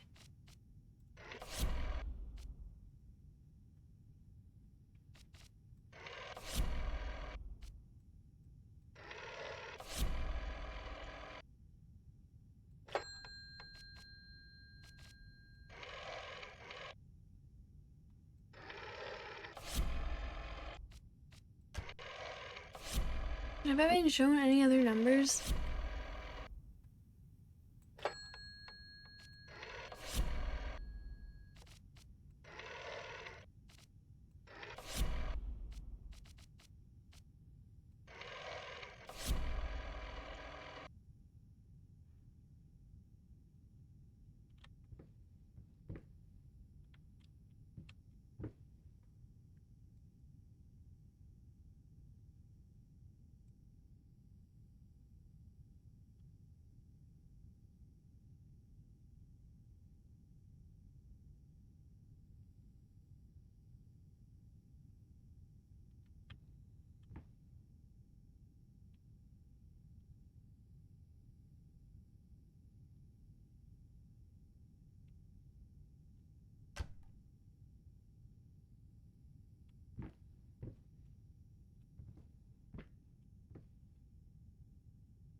Is this my initiative to kill myself? Is this the sign that I've been looking for?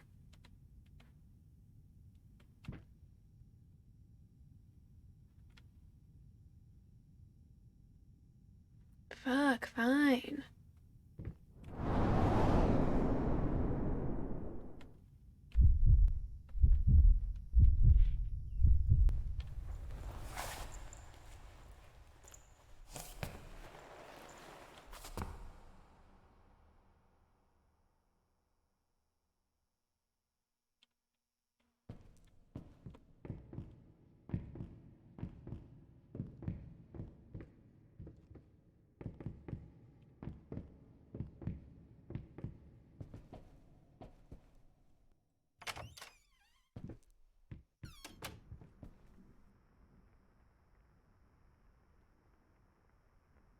Whoa.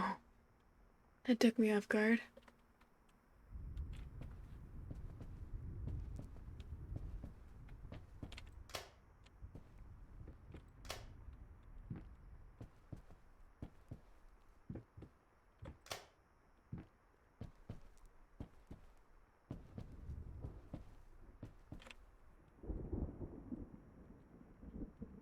Hmm.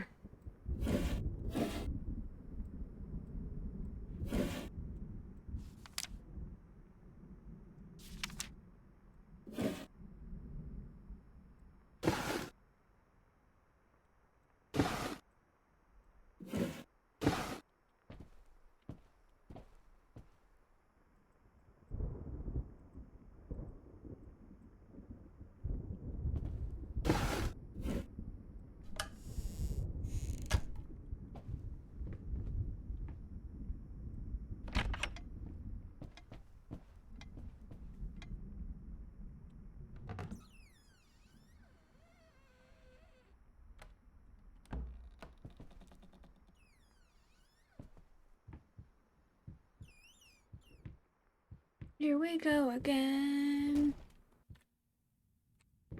Whoa. Are we done with this room?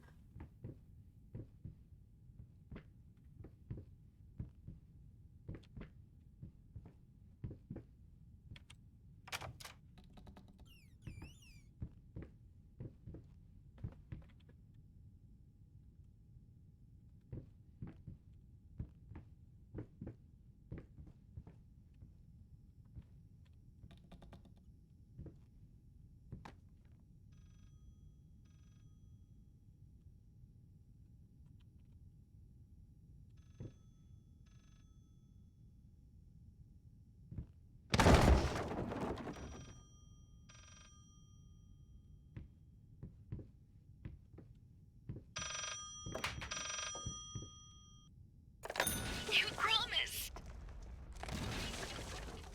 Okay, what am I missing here?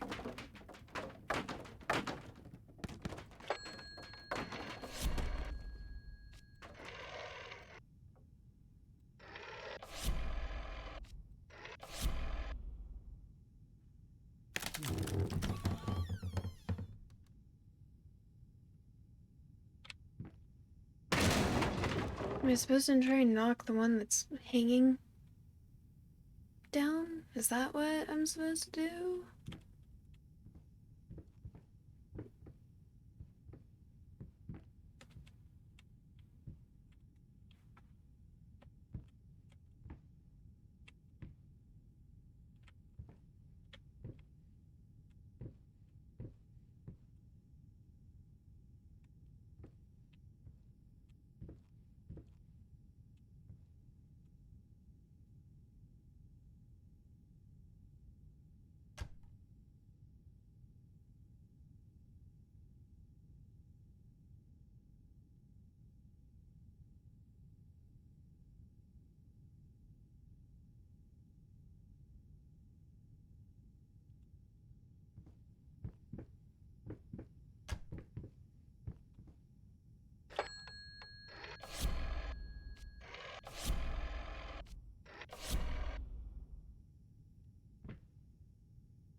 I don't think there's anything else for me to do other than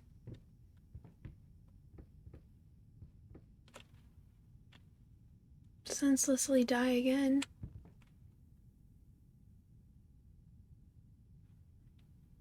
It's not like I'd be able to grab onto that. Can I?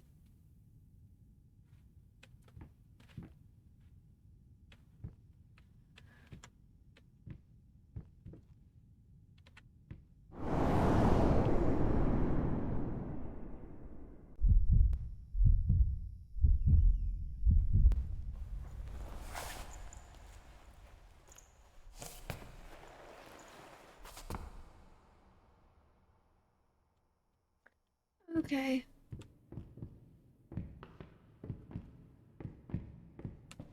This puzzle's getting old.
I'm gonna jump on this so many times that it breaks off and I can't answer the phone.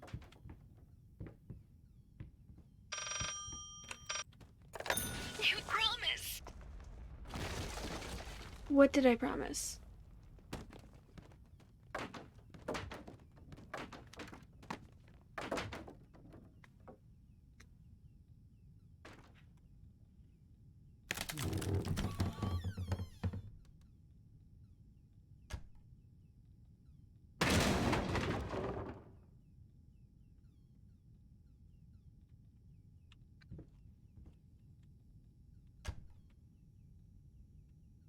Oh. 853. Was that there the last several times I've looked down?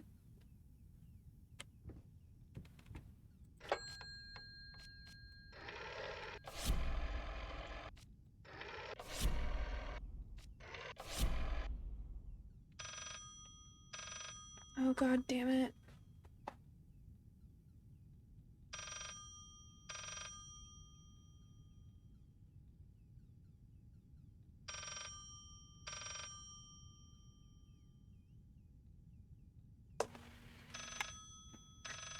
Oh boy.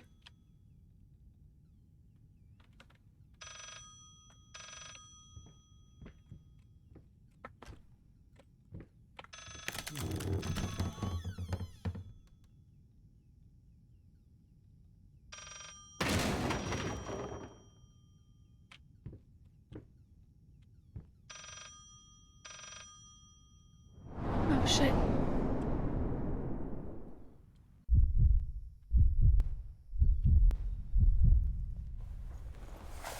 I didn't move. That was it forcing me off the ledge.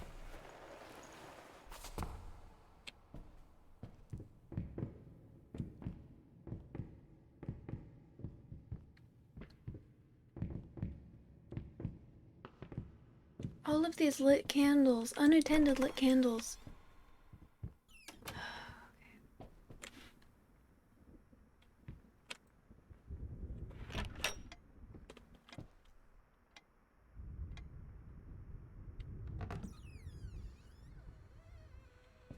Come on, let's go.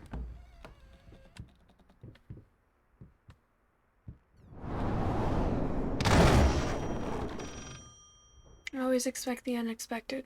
Game creators, good job.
You know what? I'll still go around and turn on the lights. They'll probably be turned off by the time I'm up there looking down, but maybe it will give me more light to see what the frick I'm looking at.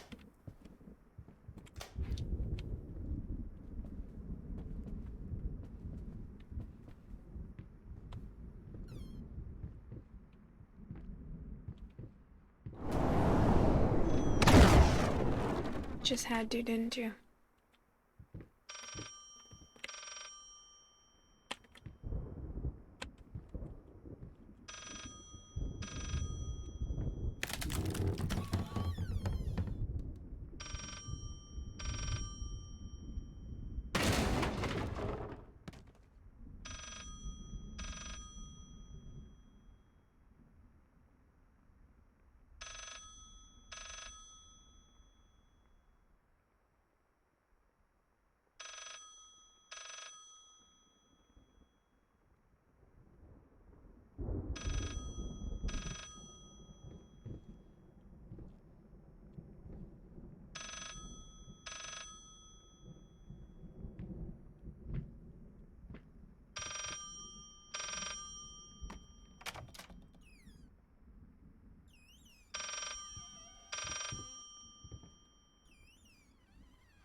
354.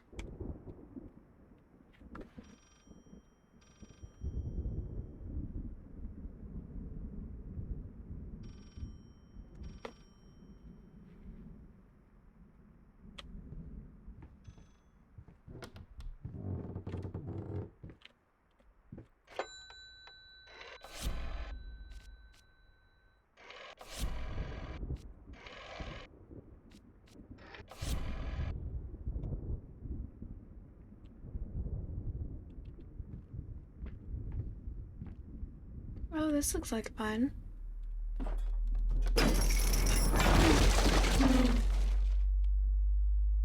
And by fun, I mean no fun at all.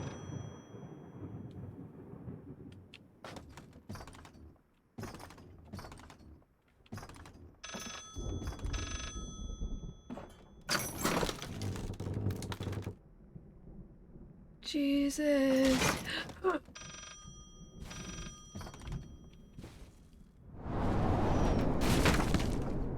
Again, didn't mean to walk that far. I swear to God. Oh. I'm waking up somewhere where there's light? What? Oh. Never mind. Maybe.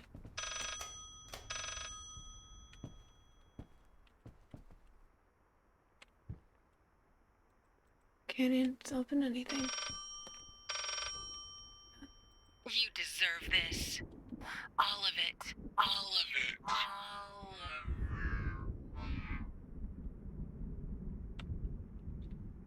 of it. Phone melting into paint. Oh, and I bet that's our newest ingredient. I needed something to add the, how should I put it, final touches. A finger. I needed a finger. Chopped it off, easier than sawing a leg. Washed it, dried it in an oven. Fell asleep, almost burned it. Will I manage to pull this off? I sure hope so. Hope not.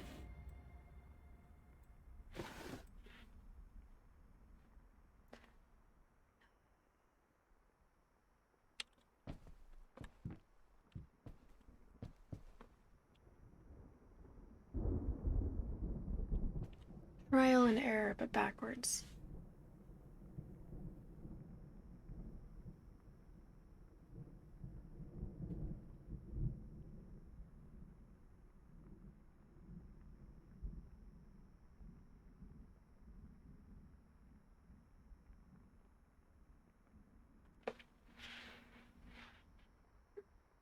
Is it weird that the ceiling feels really short to me now? Oh, so much fun.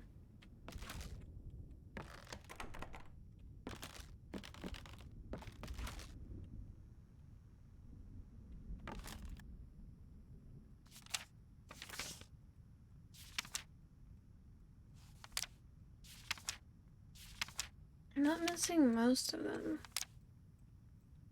Definitely been missing a few.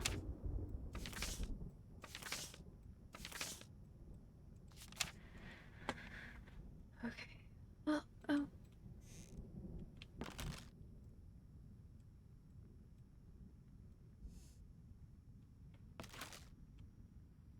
And the room gets more and more abstract.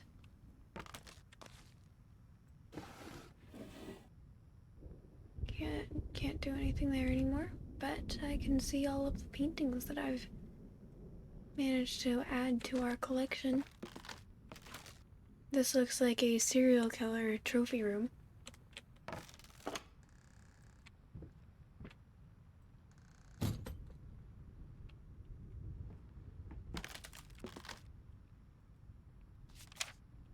I used to hate you, even now you must feel lost, alone, hopeless. Finally realize you always will be the quintessential part. There is still a way. Finish it.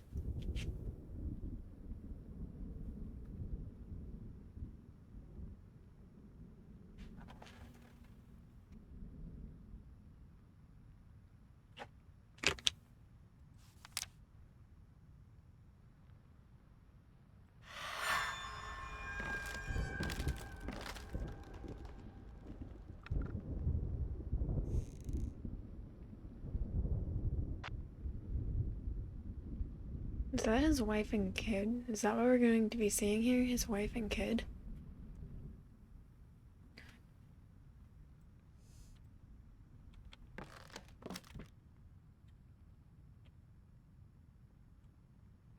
So, the paint and the canvas. I think that these make up the paintbrush final touches. And one last thing. Okay, and this is where I'm gonna leave off. I'll finish it next time. Back to menu. Yes.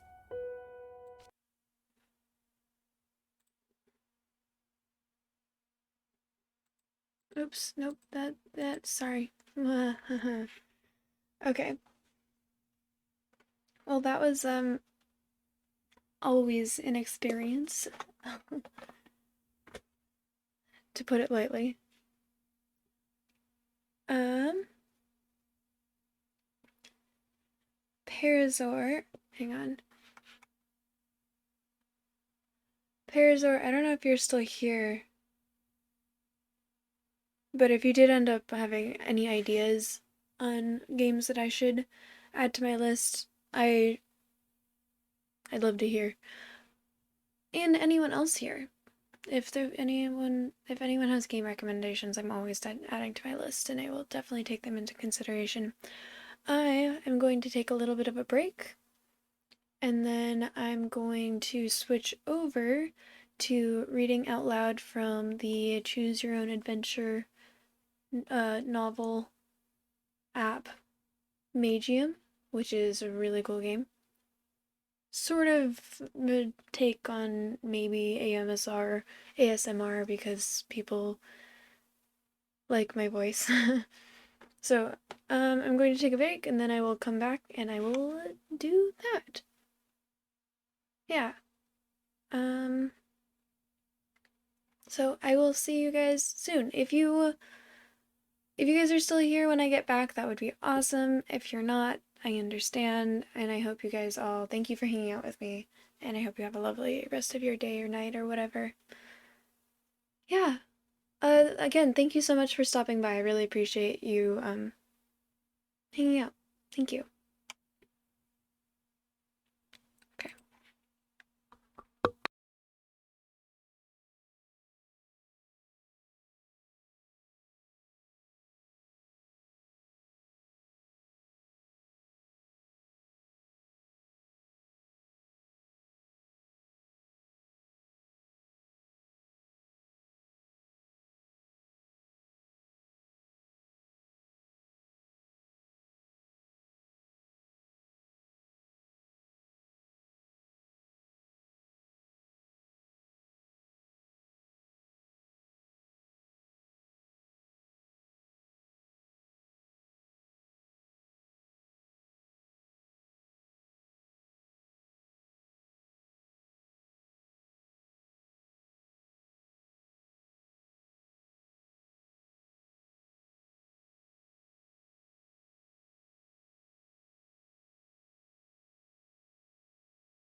Hello, I am back. Okay, so I don't know who all is still here, but I'm going to be now reading out loud from the storybook, or it's an app. It's a really cool app called Magium. Um, I just Oh, thank you. Thank you. How are you doing tonight? I didn't know if anyone was still here or not. You came when I was reading Magium last time, right? I made a specific screen for it this time.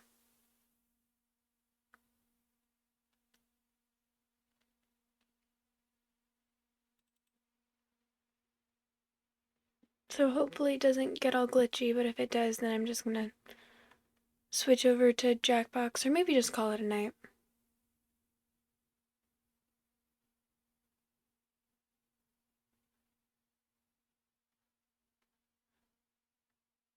There was a thing that it wanted me to do, but I couldn't figure out how to do it.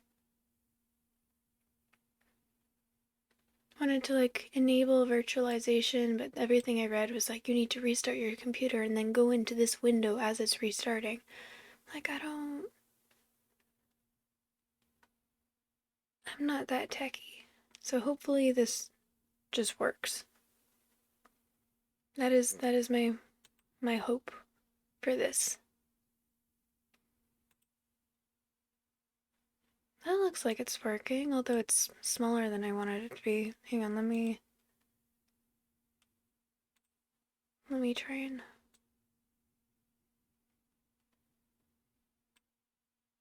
okay, yeah, that looks like it's that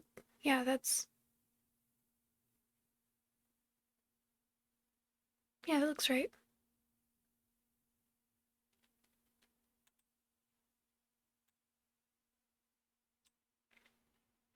Okay, so where we left off was um they had just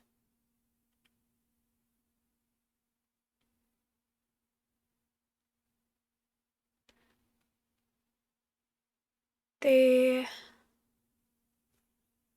had just finished like their first battle. I think that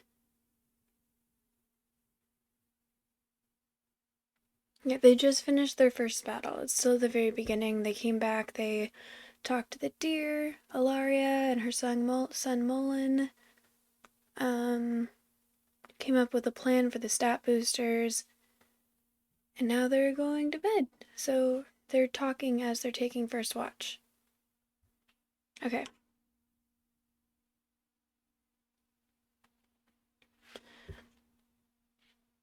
I'm not trying to seduce her, Darren. Of course you're not, Darren said in a sarcastic manner. Slowly, Darren's smile fades away from his face and he adopts a more serious tone. Listen, I know your heart is in the right place, but you know as well as I do that women simply can't be born as mages. It's not in their blood. I don't know why she appears different from a normal banshee to you, and I don't know why the banshee inside her hasn't awakened yet. But it's only a matter of time. One day she will turn into a banshee, and I want you to be prepared for when that time comes. Darren takes a small device out of his front pocket and hands it to me. It appears to be a magical transceiver. These devices are mostly used by soldiers when they need to transmit information to each other over short distances without having to shout to one another. I want you to carry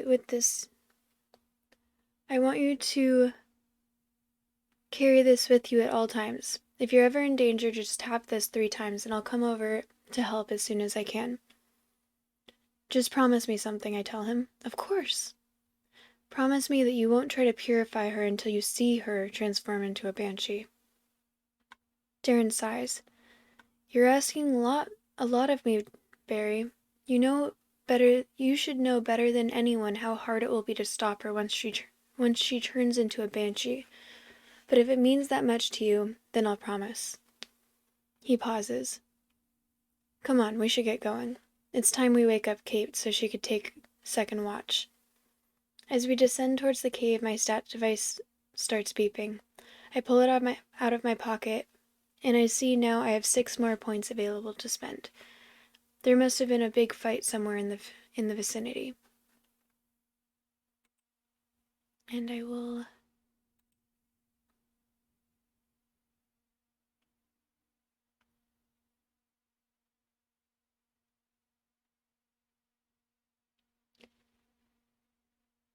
Was this the second one?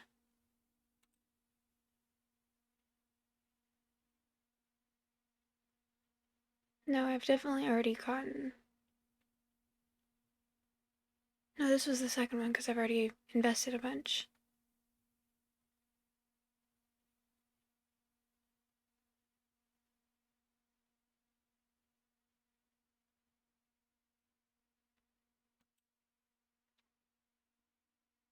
So I've already saved. I put the device back and enter the cave. Thank you for the hydrate, Slim.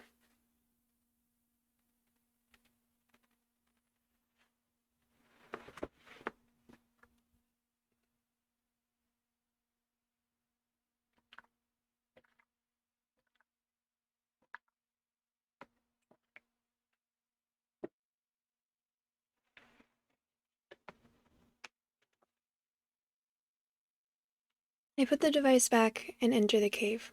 We wake up Kate and she goes outside to guard the entrance as me and Darren go to sleep. I wake up to Kate's voice several hours later. She is whispering and making sure that Darren can't hear us. Wake up, Stillwater, she says. It's time for you to pay your debt. It takes me a few moments to realize she's referring to the discussion we had yesterday about her saving my life. And just how exactly do you want me to pay this debt? All you have to do is come with me and take a look at something. It won't take you more than a minute. Do that and you can consider your debt paid. She's being serious. This must be more important to her than she lets on.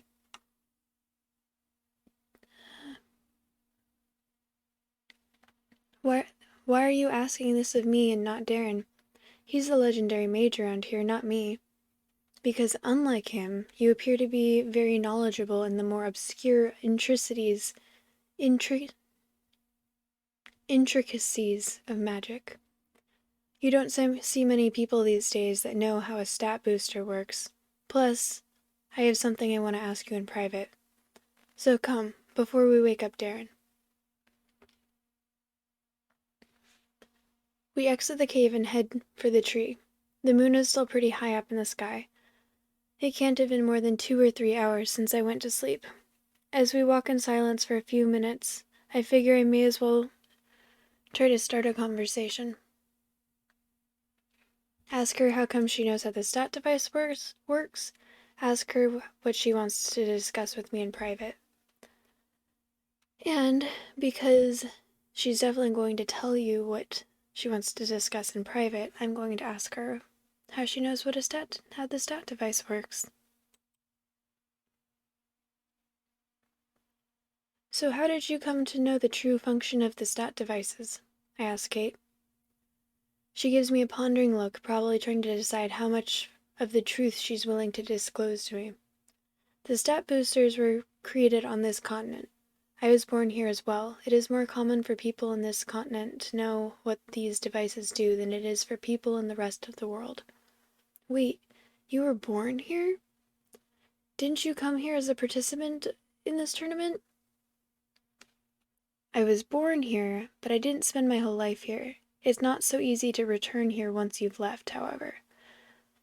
I used this tournament as a means to come back because I have some unfinished business to attend to. And I'm guessing this unfinished business of yours is somehow related to this thing you want me to look at? She doesn't make any comment, but her silence is enough to confirm my hypothesis. Kate decides to completely change the subject instead. She stops in front of me and looks me straight in the eye. There's something that's been bugging me ever since we met yesterday, she says. When you and Darren first saw me, you started whispering between yourselves for about a minute. You said you were trying to decide whether I was a banshee or not, and Darren said you had already established that I wasn't one. She pauses a bit before she continues. The question is, why?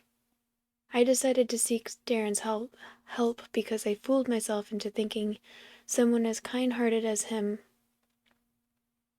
would not sentence me to death. But now that I have cleared my head and thought about it, I realize how much I've put myself at risk by showing myself to him. Why did Darren decide I wasn't a banshee when all of the evidence pointed to the contrary? Kate still doesn't trust me. If I tell her I'm the one that convinced Darren to spare her life, she's not going to believe me, or she'll get suspicious of my motives and completely lose her trust in Darren. Maybe she'll believe me if I tell her Darren was the one that decided not to purify her. Darren said he'd met a banshee before. I lied to her. He said that he could tell you were different somehow and that he was going to keep an eye on you for the time being. I see, Kate said with relief in her voice. That's all I wanted to ask. Let's keep going then. Wait, why ask me all of this? Why not ask Darren directly? Because Darren's the one that knows white magic, not you. He's the one who would normally want to purify a banshee. I didn't want to give him any ideas in case the thought never occurred to him. And why would you believe that I'm telling the truth? Because you're not a very good liar. Your face gives you away. Is that so?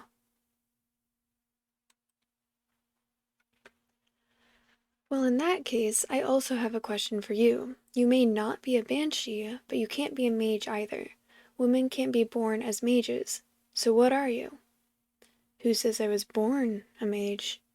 My mind goes blank for a second while I try to make sure I understood what she said correctly. Hold on. Do you mean to tell me that you were born as a normal human and that you later became a mage? That is exactly what I'm saying. How? Did you get access to the Magium? How did you do it? I must know. I realized too late that I had let the excitement get the better of me. Kate is looking at me with an expression that shows both bewilderment and a sudden understanding. By the gods, she says, you were telling the truth, weren't you?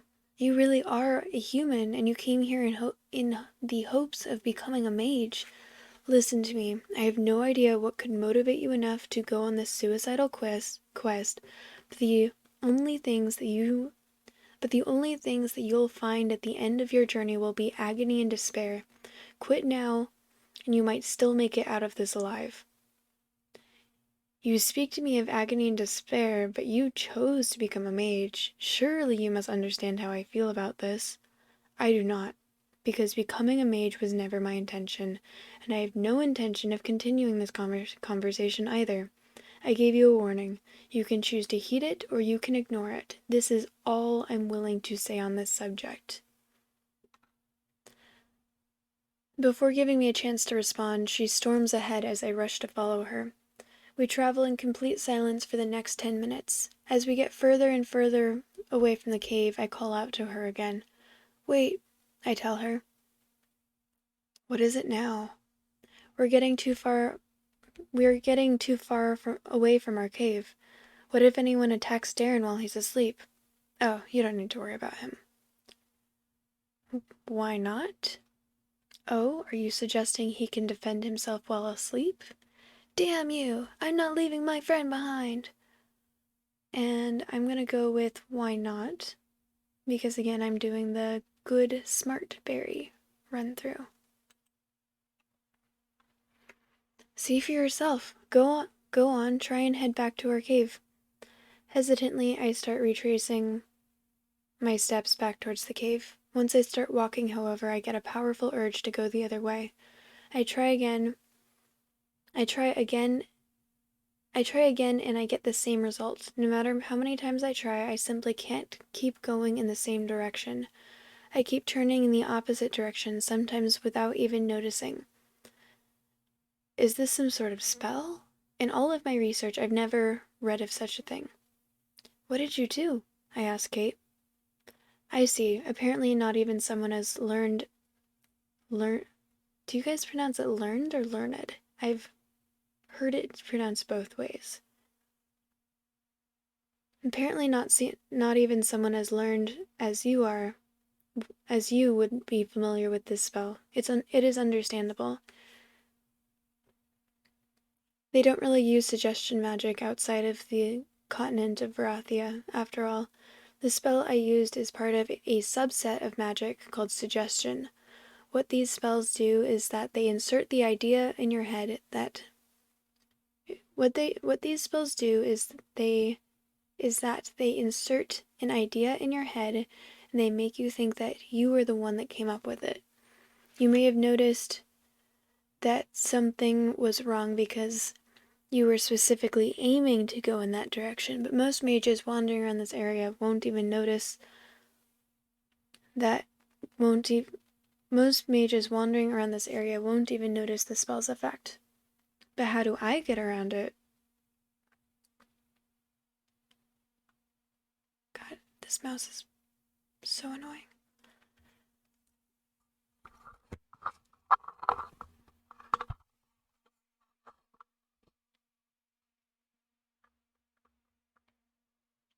In order to counteract the spell, all you need to do is visualize. In order to counteract the spell, all you need to do is focus on the cave and visualize it clearly inside your head when you head towards it. As long as you have a set destination inside your head and not simply a general direction, the spell won't work on you. My knowledge of this spell was one of the only reasons I was able to survive against banshee hunters for so long.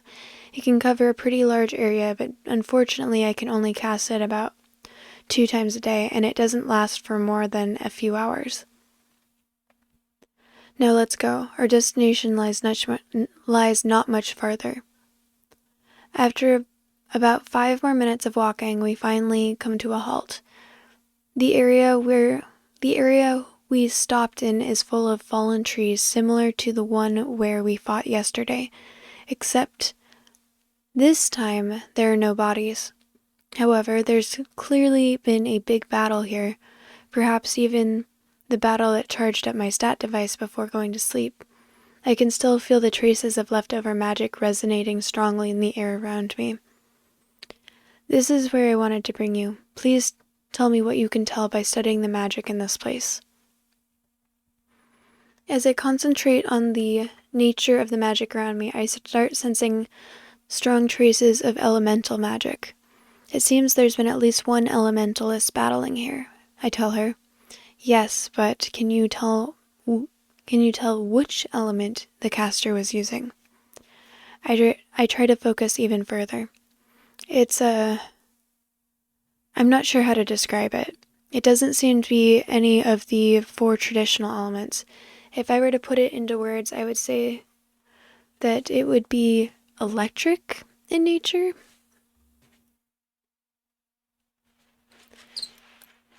Kate's face slowly lights up as she hears my words. This is the first time I've seen her smile, even if only slightly, ever since we first met. Thank you, Barry. You've really been a great help. Her reaction took me by surprise. Wow, this is the first time I've seen this side of you. I didn't know you could actually be nice. What's that supposed to mean? Achievement unlocked. That was close. Premonition check failed, level 2. Hearing check successful, level 2. Observation check successful, level 3. As we speak, I suddenly hear a voice far behind me. What are you waiting for? Shoot her! I turn back immediately, trying to identify the source of the sound. As I look towards the forest, I spot 2 shadowy figures hiding behind one of the trees. One of them seems to be holding a crossbow, and it's aimed right at Kate. What happened? Asks Kate. What are you looking for? The man behind the tree shoots his crossbow, but I was waiting for it. Look out, I say as I push Kate out of the dart's way. You blundering buffoon, I can hear a man shout from behind the trees. His voice is high-pitched and could easily be mistaken for that of a woman if you weren't paying attention. How did you manage to miss that shot? Plan B. Go for Plan B. Now! Suddenly all the trees around us get covered in a cloud of smoke. Between the lack of light, the distance, and the smoke screen, it is now impossible to tell where our enemies are hiding, except for the vague sense of their magical auras. "Surrender, Banshee," says the man with the high-pitched voice. "We have you surrounded. There's no way you can tell where we are through this thick smoke. If you surrender, we'll grant you and your human companion the gift of a quick and painless death." Yet another enemy who doesn't believe in Stillwater. I'm starting to doubt that this bluff was a good idea after all. Stop. "Is this a joke?" says Kate. "I can sense there are at least 100 of you hiding behind the trees all around us, and yet none of you are mages. Do you seriously think you can win against mages by outnumbering them? Mages are no gods. They bleed just like the rest of us, and if they bleed, they can be killed, and so can you." After he finishes his phrase, he blows a very loud horn, which drowns out all other sounds in the woods, and suddenly a rain of crossbow bolts come flying towards us from every direction. Kate quickly makes an ice dome around us to block their shots. "Barry, can you see them through the smoke?" I take a look through her semi-transparent ice dome and try to see if I can distinguish any figures through the distant smoke screen. It appears that even with all the unfavorable circumstances, I can still see our enemies clearly enough. This observation stat is truly amazing. "Yes, I can see them as clear as crystal."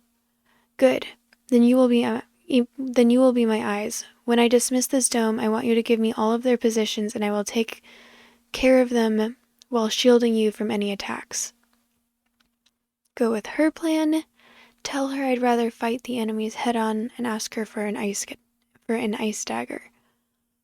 So when I did my run-through, I wanted to be badass, but I'm going for the good version this time, so we're gonna go a little bit differently. Let's go with her plan. I agree to go with her plan, and she dismisses her dome. "There's one over there right beneath that branch," I tell her. She sends a cone of ice his way and hits him in the chest. "You got him. There's one over there right next to that tree." "Which tree?" "That one." "Which side?" "The left one." "What's his height?" I measure him with my eyes. "About 5'7", I guess." Stop.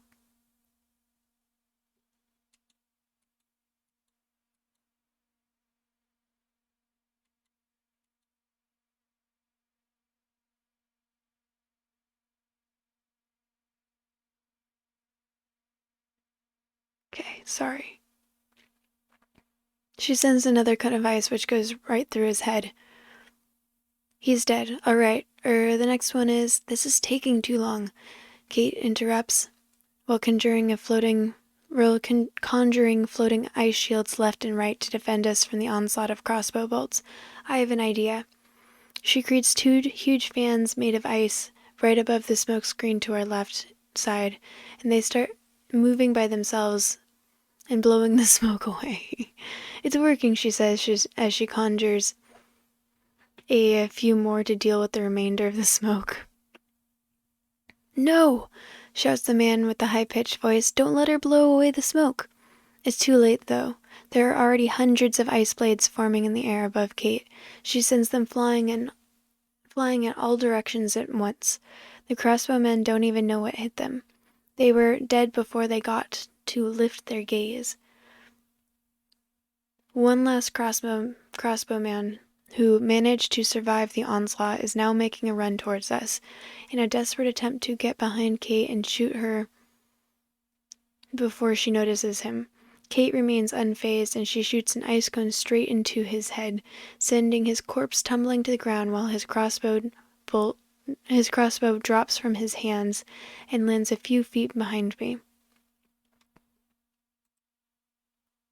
After I pick up the crossbow, I see that an enormous hand made of ice is now holding their leader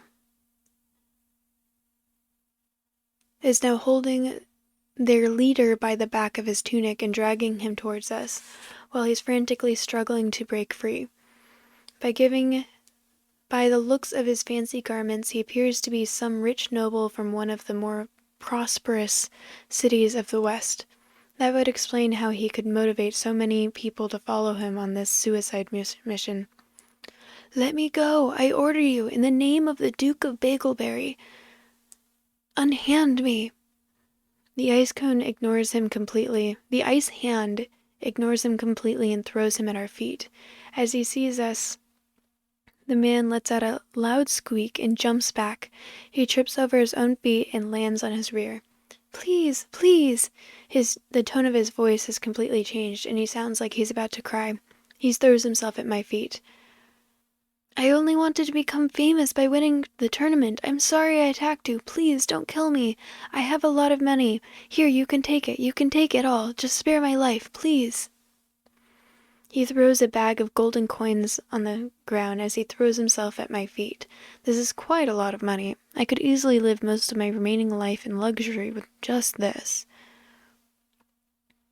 Take his money and spare his life. Spare his life, but don't take his money. Kill him and take his money. Kill him, but don't take his money, pressuring him into telling me where he is hiding the rest of his gold. So I feel like I could still justify it as good, since he attacked us first, and smart would be to try and get more money out of him. So unless anyone says anything different, I'm going with this one. "You're telling me I could have all your money," I tell him. "But that's not all of your money, is it? Where are you hiding the rest of it?" What do you mean?" "That's all I have with me. The rest of my fortune lies in my mansion in the Western continent. I know your type.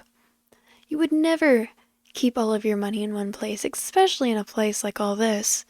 You must have a secret stash hidden somewhere around here in case of an emergency." "This is all I have, I swear." "Fine." I point my crossbow at his head. "Wait, you're right, there's more. I buried some gold next to that tree over there just to be safe, but that's the last of my money, I swear." I go over to the tree that he was talking about and start digging out his treasure to verify that he's telling the truth.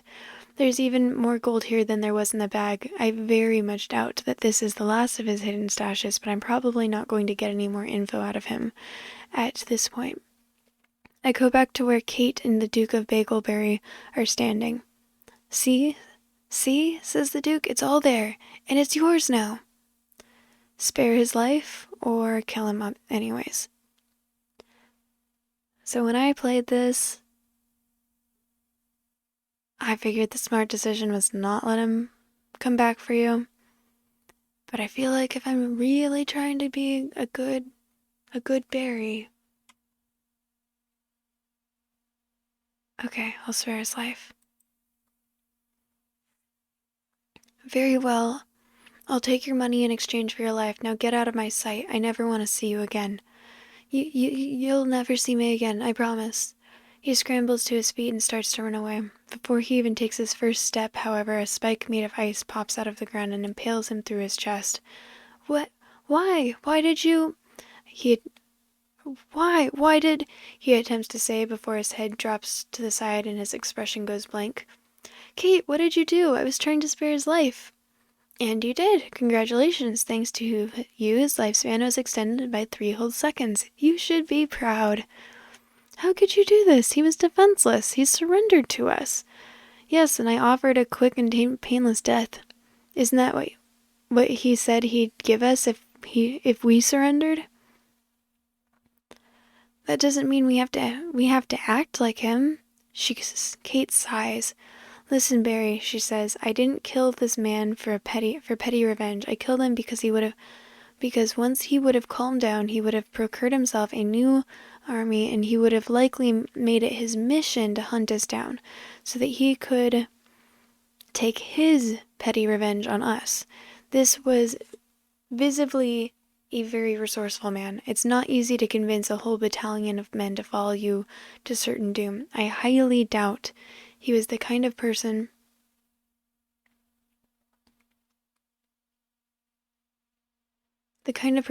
to easily let go of a grudge either.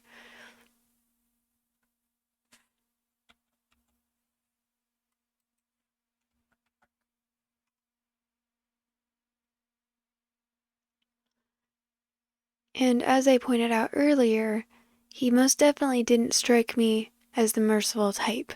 Do you think that we're in enough danger? Don't you think we're in enough danger as it is without adding some enemies that are specifically looking to kill us?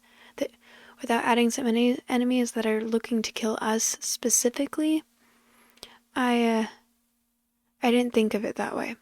No, you didn't. Now come on, let's go back to our cave. We're done here. I take the bag of coins and the rest of the treasure and follow Kate. Okay, I'm glad that Kate took care of it.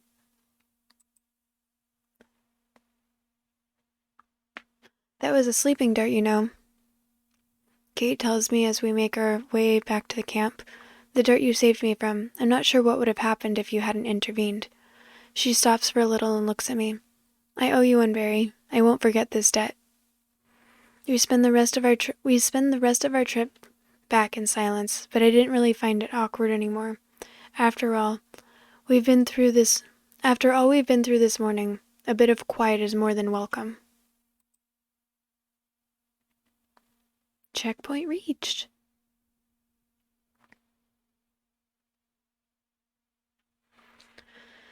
Darren was waiting for us in front of our cave. The moment we got in hearing range of him, he started to rant about how we shouldn't have gone off on our own and about how we should stick together at all times. Kate simply waved him off and went inside our cave to get a bit more sleep after telling him that this morning's events have tired her out. When Darren asked me what she meant, I told him all about the Duke of Bagleberry and his merry men, and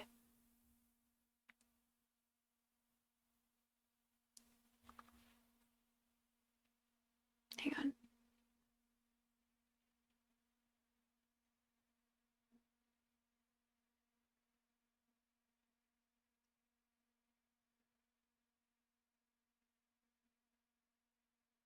Okay.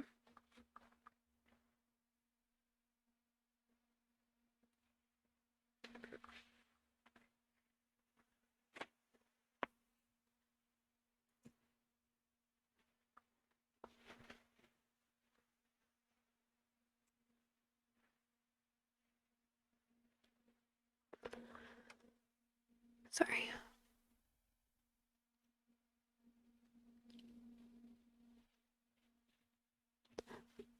And how is Duke of Bagleberry and his merry men and how they ambushed us. We are lucky that you managed to get out of there alive, Darren said to me. Why did we even bother to have a strategy meeting yesterday if we were all going to ignore it afterwards anyway? After he's cooled off a bit, the two of us resumed our guard duty, posting ourselves in front of the cave's entrance. As we stand guard, we start discussing about the tournament and its organization as we've seen it thus far. I just can't stand it. I just can't understand it. Darren tells me, what were the organizers thinking? They're letting people without any trace of magic join this contest, and they don't even bother to enforce a rule that prohibits fighting before they announce the objectives. It's like they don't even care about all the lives that are at stake. I don't think they do, I tell Darren. Do you remember what they made us agree to before joining the tournament? Whoever wins this championship will be obligated to come to Varathia's aid in case of an outside invasion. People only agreed to it because there hasn't been an attempt at invading Varathia in thousands of years, but I don't think that's the point. They just want the most powerful mage in the world to serve as their own personal scarecrow. They probably don't only care about who's going to win. They probably only care about whoever's going to win. But even so, if their goal is to get their hands on a powerful mage, why have they still not announced the objectives? Wouldn't it be in their best interest to get this tournament finished as quickly as possible? Maybe there are no objectives. Maybe they've encountered some unexpected technical difficulties. Or maybe they're waiting for our numbers to decrease. Gonna go with this one.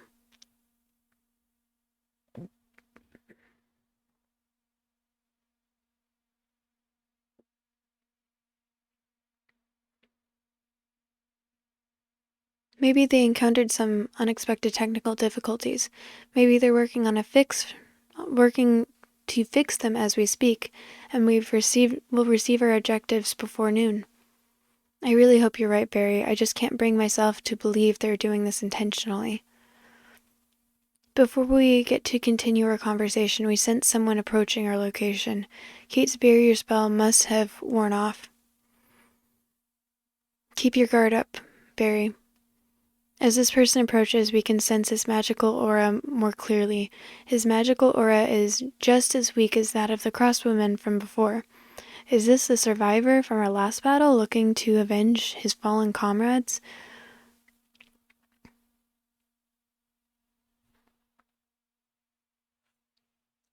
When he gets within visual range of us, we discover that he is rather young for a warrior, and he isn't wearing any protective gear. He seems to be somewhere in his late teens, but no older than 20, and he's wearing loose pants and a loose tunic, not much different from the clothes one would normally change into before going to bed. The fact that he's walking with his eyes closed and his hands in his pockets is not really helping his case either. He looks like he just got out of bed to get a midnight snack and is definitely not like a participant in a life and death tournament. However, he can't be one of the locals either, since we would have been immediately notified not to harm him. Stop. Good morrow, lad, Darren shouts after the boy. Lovely day for a walk, isn't it?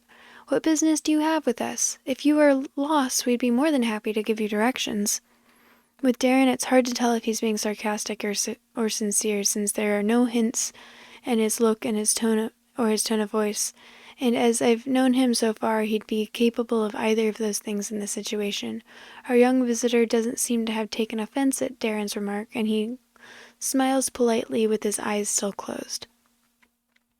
There's no need, the boy answers. I was looking for some old friends of mine when I sensed there was a fellow Stillwater nearby, and I just had to stop by and say hello. There's so few of us nowadays, and it would be a shame to not at least greet each other in passing. My name is Eden. Pleased to meet you. My whole body freezes for a second. An actual Stillwater? Here? No. I should calm down. It's likely that some other guy who came up with the same idea as me. I refuse to fall for my own trick. Seeing that I don't say anything, Darren replies in my stead. Don't mind him. Barry's a little shy. I'm sure he's also pleased to make your acquaintance. My name's Darren. Oh? Then you must be the healer in armor I've been hearing so much about. And it seems that you also have a third member in your party, a survivor of the Beacon of Hope, no less. I did not know any of them were still alive. What's the Beacon of Hope? Why is she a survivor? Did the Beacon of Hope burn down? Why is she a survivor? Did the Beacon of Hope burn down? Burn down? Well, I suppose it must have been burned down. I suppose that it must have been burnt down after all these years, but that's not why I said she's a survivor. I'm not going to spoil the surprise for you, though. Why don't you ask her yourself when she wakes up, my Stillwater friend? I'm going to stop you right there, Eden. Darren interrupts. I don't think it's necessary to carry on with this charade anymore. You and I both know that Darren is an ordinary human and not a Stillwater. What? You told them the truth? Eden asked me. I honestly did not think you managed to make it this far without bluffing. I must admit I'm impressed. This Stillwater bluff isn't going to get you very far, you know, Darren continues, especially since you're blind. Who ever heard of a blind Stillwater? What makes you think I'm blind? You've been keeping your eyes closed ever since we first saw you. Oh, this. I actually can see just fine. I first closed my eyes long ago when I got tired of seeing the ugliness of humanity. I mostly only open my eyes in completely unpopulated areas nowadays. My magical sense is a more than adequate replacement for my eyesight. I can feel every creature and every object's magical aura, which tells me where they are, and I get the added benefit of not falling prey to illusion spells. I don't need an extra sense to constantly remind me of why I despise humans so much. Aren't you a little young to be worrying about humanity's sins, or is this some kind of phase you're going through in order to get your parents to notice you? Eden smiles. You of all people should know better, healer in armor. Surely you must have seen all the world's suffering and injustice throughout your travels, the anguish, the agony. You've seen them all, over and over. Tell me, healer. You've spent a lifetime trying to right the wrongs others have made. Do you feel like the world has become a better place because of it? Just because there's a lot of evil left in the world doesn't mean there's no good worth fighting for. As long as I don't give up, I will find a way.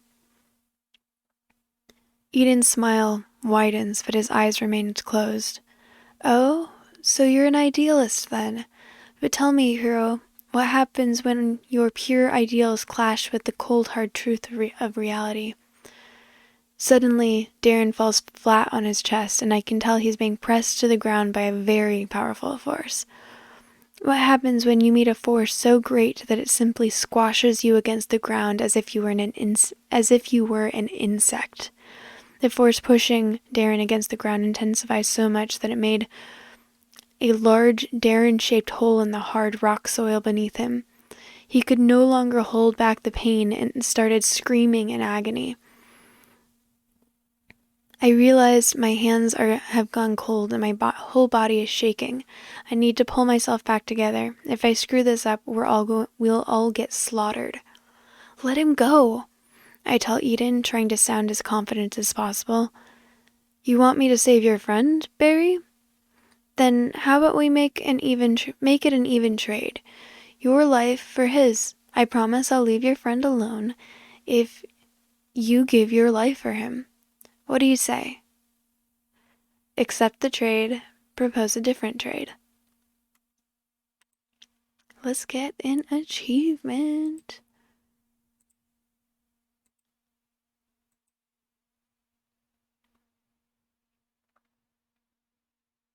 I'll accept the trade. Achievement unlocked, a noble sacrifice. A cold shiver passes throughout my whole body as the Stillwater's words reach my ears. This isn't a nightmare, Barry. It's happening. This is really happening. What the hell was I thinking? That I'd just join a tournament against the most powerful mages in the world and things would simply work out by themselves? Look at what I've done. I've managed to not only endanger myself, but also a man that's done nothing but good in his entire life. A much better man than I will ever be. And I'm the reason this Stillwater came to us. This is all my fault. But maybe I can make it right. What guarantee do I have that you won't simply kill him after you're done with me? I ask Eden. Why, the fact that you're still alive, of course. Surely you must have realized by now that it would take me no more than a snap of my fingers to end both of your lives. Why would I even bother to give you the option if I weren't sincere? I don't trust him. I don't trust him at all. But what choice do I have? Darren is nearing his limits, and if I fight him one-on-one, he'll disintegrate me. Not even Kate would stand a chance against him. And besides, I've already made up my mind. Then I accept your trade. My life for Darren's. Eden smiles. Your life for Darren's. I feel like my very soul is leaving my body. I'm quickly losing control of all my muscles, and my body falls to the ground. Everything is getting colder, but I feel no pain, only emptiness. It is done, the Stillwater says as he teleports out of our camp. Barry, no! Darren screams from at the top of his lungs as he rushes towards me. I did it. He's still alive. The last thing I see is Darren's desperate expression as he tries in vain to resuscitate me. Load game.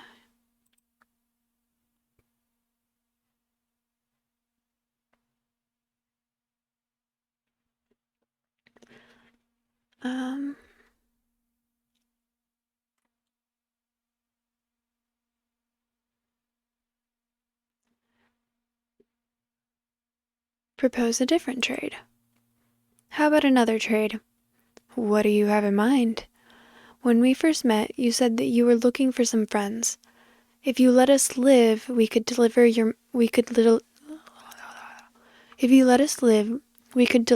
message for you, in case we don't find these friends of yours before you do. So you're saying your friend's life is only worth delivering a message. It is to you.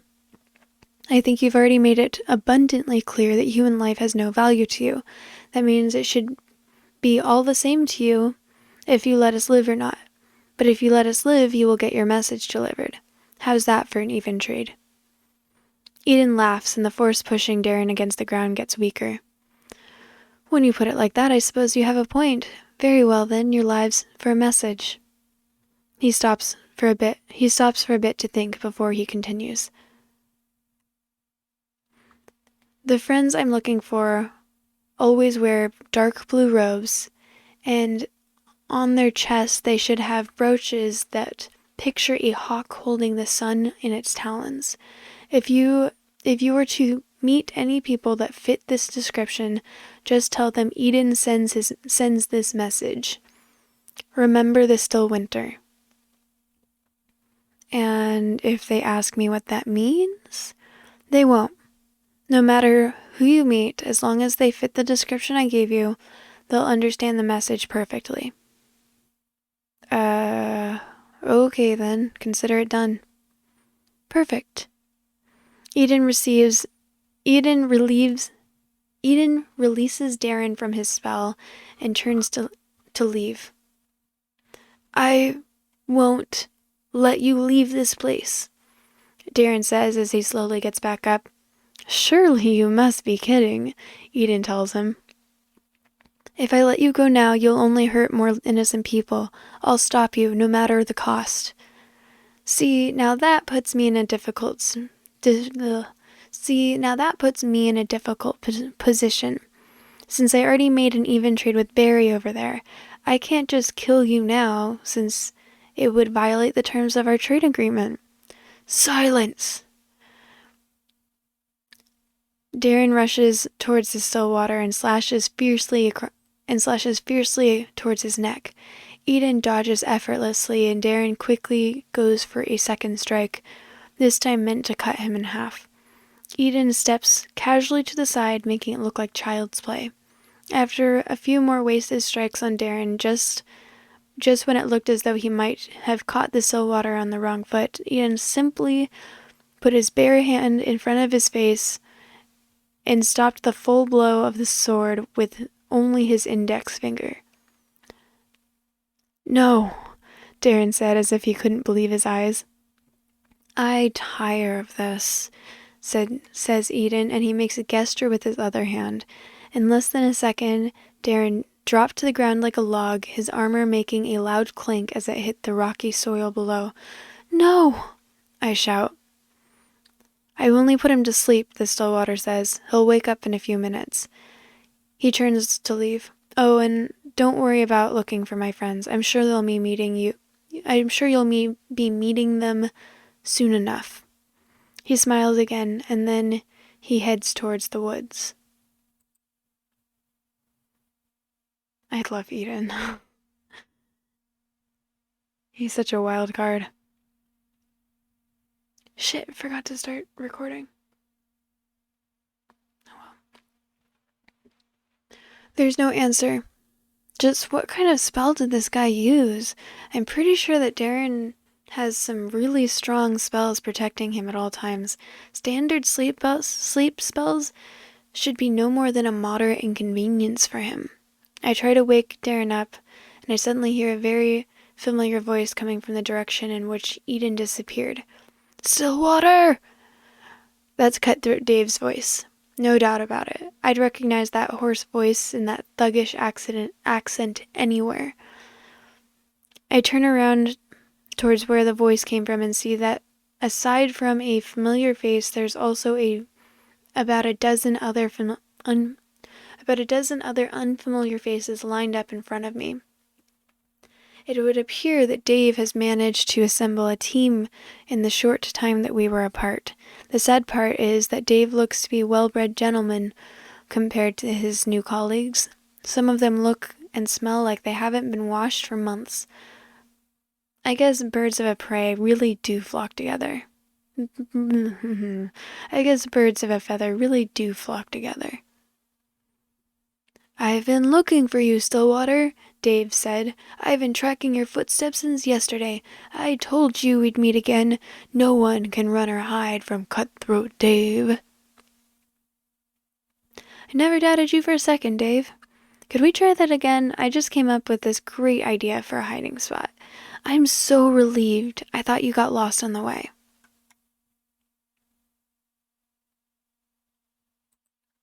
I never doubted you for a second, Dave. Ha, I'm going to enjoy cutting that arrogant head of yours off your shoulders, boy. What happened to your healer friend? Is he taking a nap? Just as Dave finishes his sentence, Darren starts waking up and looks around him, confused. What happened? Where's the Stillwater? He asks me. Forget the Stillwater. Look who came to greet us. Dave's henchmen start talking amongst themselves. It seems they're not fully convinced they should risk going into battle against both a legendary hero, Darren, and a Stillwater at the same time.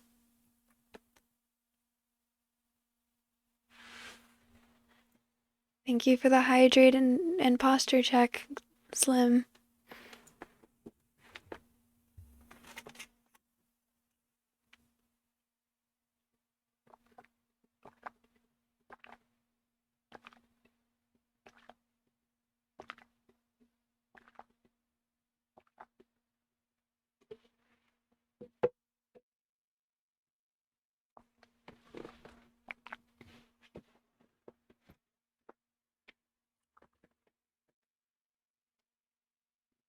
How are you liking the story?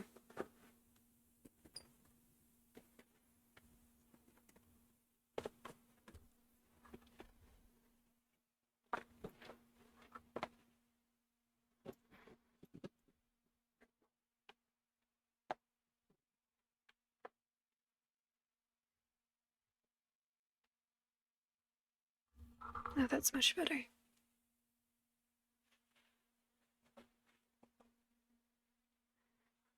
How are you liking the story or listening to the story? Fair enough. Fair enough. Anything good?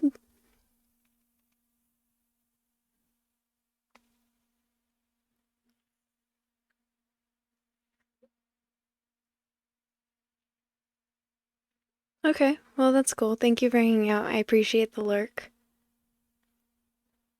Ray, good morning. How was your sleep?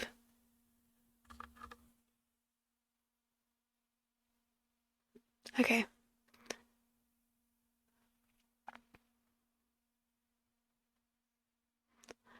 Alright, I'm gonna keep reading, but I'll respond as I see your chats.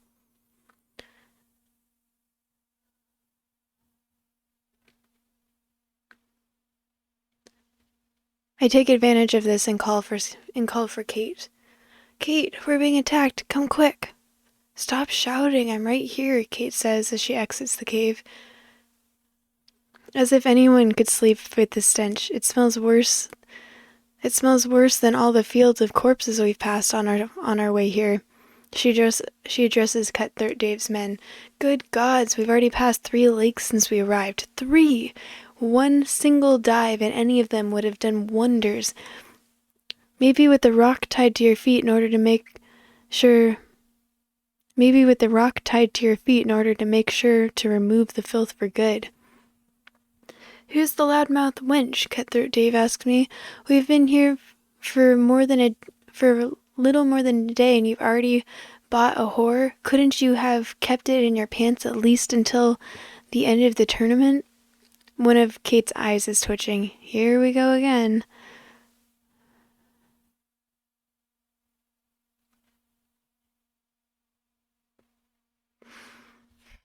Oh, were you thinking of...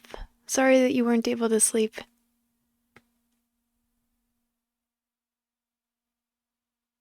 I appreciate the hydrate and the stretch. It definitely was necessary. Oh, I'll tell the joke to my stream. For anyone here. I told this joke in Slimmer Tomcat's stream earlier, and Ray said that it was made it so he couldn't sleep. What do deaf gynecologists do? I'll give y'all a minute.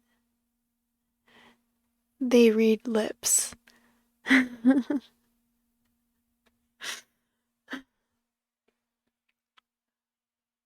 So, yeah, sorry if that joke kept you awake and that's why you couldn't sleep, Ray.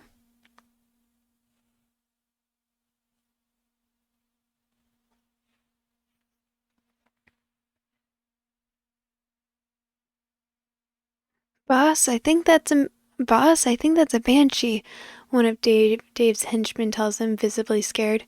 Is she? I didn't know brothels hired banshees on this continent. Gotta get me one of those. He grins maliciously and looks at Kate. Love, how much you chargin'? I bet I can make you enjoy yourself more than any of these 2 chumps. I'll make sure to give you lots of lovin'. Knowing Kate, my first thought was to look up. As I suspected, while Cutthroat Dave was talking, Kate was busy piling up floating ice swords in the sky. She sent all of them flying at once, five for each of them just to make sure. Dave's henchmen died on the spot, impaled by the many swords conjured by Kate. Their leader, however, managed to deflect 4 of the swords with his flying knives in the nick of time. The 5th sword went through his right leg. You cowards hired a whore for a bodyguard? Dave asks while struggling to mask the pain in his eyes. To mask the pain in his face. How low can you get? Looks like you're not all talk, Cutthroat, but let's see you deflect the next ones. Wait, Kate, Darren says, I think he's learned his lesson. Darren, what? What? You can't be serious. And what would you have us do? Send him off with a stern warning? We'll tie him up and leave him here and let the gods decide his fate. Kate looks as though she's considering whether to simply execute Cutthroat Dave without Darren's consent. She decides against it, probably not wanting to push her luck. Instead, she addresses me. Barry, say something to him. He listens to you. Try to persuade Darren to agree with Kate. Agree with Darren. Again, trying to go for a good Barry. So, agree with Darren. I'm sorry, Kate, but I'm with Darren on this one. Let there be no more bloodshed today. You've both gone insane. Listen to yourselves. You're siding with a thug. We're not siding with anyone, Darren says. If the gods see fit to release them, then he has learned his lesson. If the gods see fit to release him, then he has learned his lesson. Otherwise, he will stay here and rot. Cutthroat Dave was waiting for the right moment when neither of us were looking at him. He seizes the opportunity and quickly pulls out a teleportation scroll. He seizes the opportunity and quickly pulls out a teleportation scroll. He seizes the opportunity and quickly pulls out a teleportation scroll. Why am I said this earlier. I feel like I'm dyslexic today. Not in any offense to dyslexic people. Words are like mixing themselves up. He seizes the opportunity and quickly pulls out a teleportation scroll. No, they used the word out twice. Teleportation scroll out of his pocket. Before any of us has the time to react, he casts the spell and pops out without a trace. If I was the editor here, I would have tried to get rid of at least like 2 or 3 of the words out in this paragraph. Oh, thank you, Ray. I appreciate it. I wasn't sure if this reading out loud thing was a good idea or not, but people kept saying that they were using my horror streams to go to sleep because they like the sound of my voice, so I figured it was worth a try.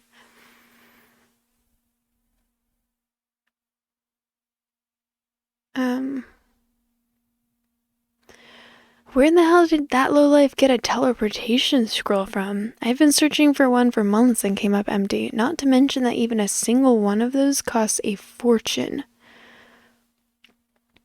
Now look what happened, Kate says furiously. He got away. Was that the gods' decisions too? Do not mock the gods, woman, Darren replies. No one could have known a common thug like him would have had access to a teleportation scroll. There's a slow round of clapping hands coming from the trees. Looking to see what's making the sound, I see Eden leaning against a pine tree with his usual smile on his face. Magnificent, he says. Those thugs never stood a chance. I would have expected no less from a survivor of the Beacon of Hope. You! Darren shouts as he rushes towards the still water. Once again, with one gesture of his hands, Eden puts Darren to sleep in the middle of his sprint, which makes him fall on the ground and slide on his armor for a few feet before coming to a halt. Seriously, this is getting ridiculous, Eden says. Kate eyes the still water suspiciously. Why didn't you do it? She asks him. Pardon? Pardon? Why didn't you kill him? If you were able to put him to sleep so easily, you could have much more easily finished him off. How perceptive. Well, it so happens that I have made a trade with Barry, which prohibits me from killing any of you, unless he fails to uphold his end of the bargain, of course. A trade? With Barry? What could he have possibly offered you in exchange for our lives? He offered to deliver a message. A message? Kate looks at me before she continues. There's no way you'd have spared our lives. There's no way you'd have spared our lives for just one message. What are you really after? Eden's smile widens again. Really now, when's the last time you got an honest answer by asking a question like that? Never. So we'll ask you this instead. How do you know about the Beacon of Hope? Is this really the question you should be asking? Shouldn't the question here be why your friends don't know anything about the Beacon of Hope? Kate looks at me again. I can see the hesitation in her eyes. It's complicated, she tells me finally. Indeed it is, Eden says as he turns to me. Well then, I'll be waiting for you to deliver my message. Do not fail me, Baron. Do not fail me, Barry. Wait, Kate calls out to him, but Eden pays her no heed and disappears into the darkness of the forest. Next chapter. Darren. There's no answer. Hey, Darren. Darren suddenly wakes up and starts looking around him, confused. Oh no, it just crashed. Okay, this might be a sign.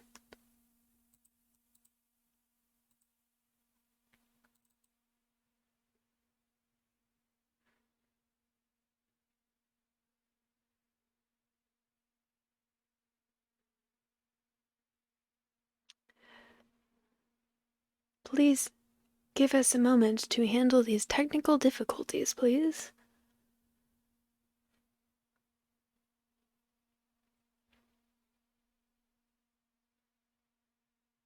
Oh, come on. There you go.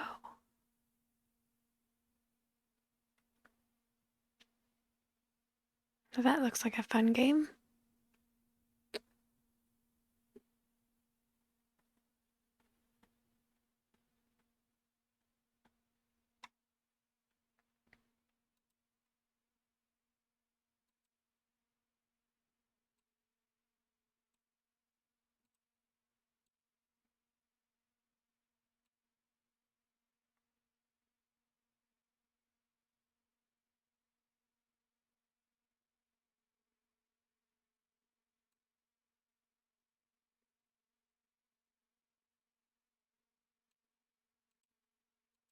What is it with this game and always needing to be complicated? Come on, buddy.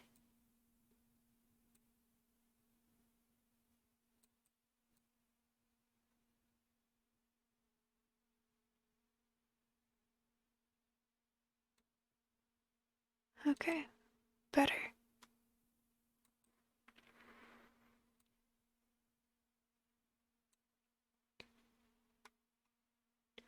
Darren! There's no answer. Hey, Darren! Darren suddenly wakes up and starts looking around him, confused. What happened? Where's the Stillwater? He asks me. It's the second time you've asked me these exact questions. He's gone. He vanished right after he put you to sleep. Put me to sleep? No, that can't be. I have so much protection against sleep spells that I should be almost immune. At the very least, I should be able to keep my consciousness. Well, I'm just telling you what I saw. I don't claim to understand it either. So would you two mind telling me who that Stillwater was? Kate asked me. And what was that trade he was going on about? Darren and I start filling her in on the details of our first encounter with Eden. After we're done talking, Kate takes a few moments to reflect on our words. So let me get this straight. So let me see if I got this right. She says, Barry, you traded our lives for one message. Right, I say. And we need to deliver this message to any robed men we might encounter that wear a brooch that is shaped... Wear a brooch that... with a... Wear a brooch with a picture of a hawk holding the sun in its talons. Yeah. Yep. Yeah. Does that description tell you anything? Yes, she says, then almost immediately looks towards the ground. She's hiding something again, I just know it. They're an underground group, she continues. Most of the time they don't really show themselves in public. No one knows exactly who they are or what they do. Most people don't even know they exist. But there are rumors that they are being backed by the kings of Varathia. They're being backed by the kings? Darren says. What would Eden want with these hotshots? You simply have to tell them to remember the still winter, right? I wonder what that's supposed to mean. It sounds like a threat. It sounds like a coded message. I'm gonna go with anything this dude says sounds like a threat. It sounds like a threat to me. It would most certainly fit Eden's way of doing things if, as we've seen it so far, he sends us to fight his enemies and then has a good laugh about it afterwards. Kate nods. He wouldn't have left us alive just to send a message to some old friends. A veiled threat to some old enemies, on the other hand, seems much more likely. I'm not sure what the still winter is exactly, but I'm willing to bet that we'll get attacked the moment after we finish saying the words. So we either fight a whole bunch So we either fight a whole underground group backed by this continent's royalty, or we fight one crazy, overpowered maniac who can evaporate us in the blink of an eye. The good news is that there's no time limit. If we should just manage to avoid meeting these robed gentlemen until the end of the tournament, we could be in the clear. Now hold on there, Darren says. There's no reason to assume that the message is a threat from the phrase's wording. Besides, I think what's more important is right now is to figure out a way to beat Eden, not talk about his message. And how exactly do you suggest we do? And how do you suggest we do that exactly? Kate says. It only took him half a second to put you to sleep, and I'm pretty sure that your protections are better than mine in that department. That alone should be enough to take us all out. But I hear he has a whole arsenal of other spells in his pocket. So what?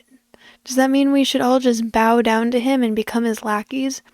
When did I ever say something like that? All I'm saying is that we don't have enough information to make any viable strategies against him at this point.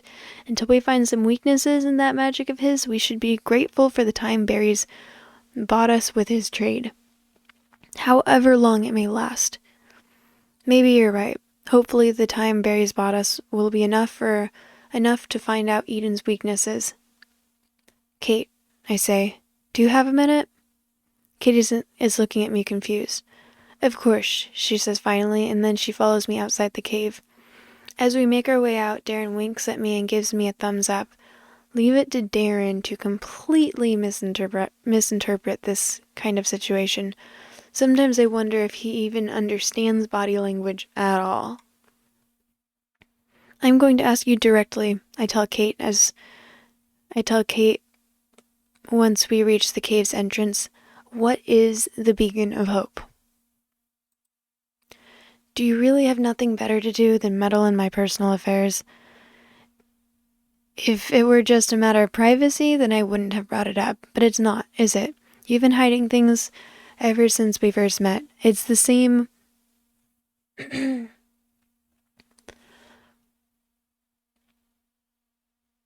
It's the same when I asked you about the robed men Eden is looking for.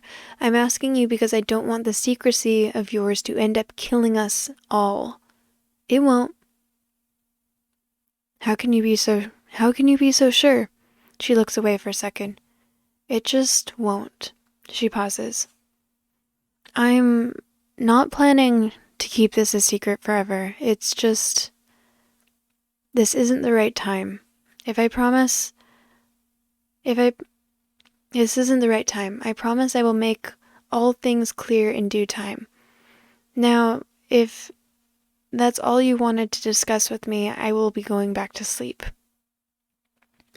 She heads back inside the cave, but I do not follow her. Instead, I lie down with my back against the cave's outer wall and start to collect my thoughts. A lot has happened since I joined this tournament. People are dying left and right, and the organizers are not even bothering to give us our objectives. And to top it all off, there's that Stillwater.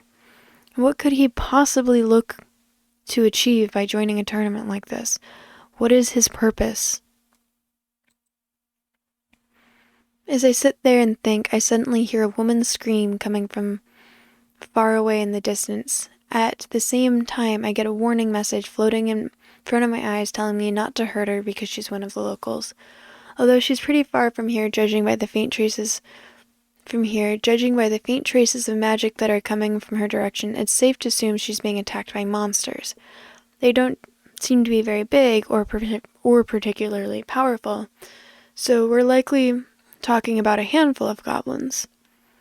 The rules of the tournament are a bit hazy,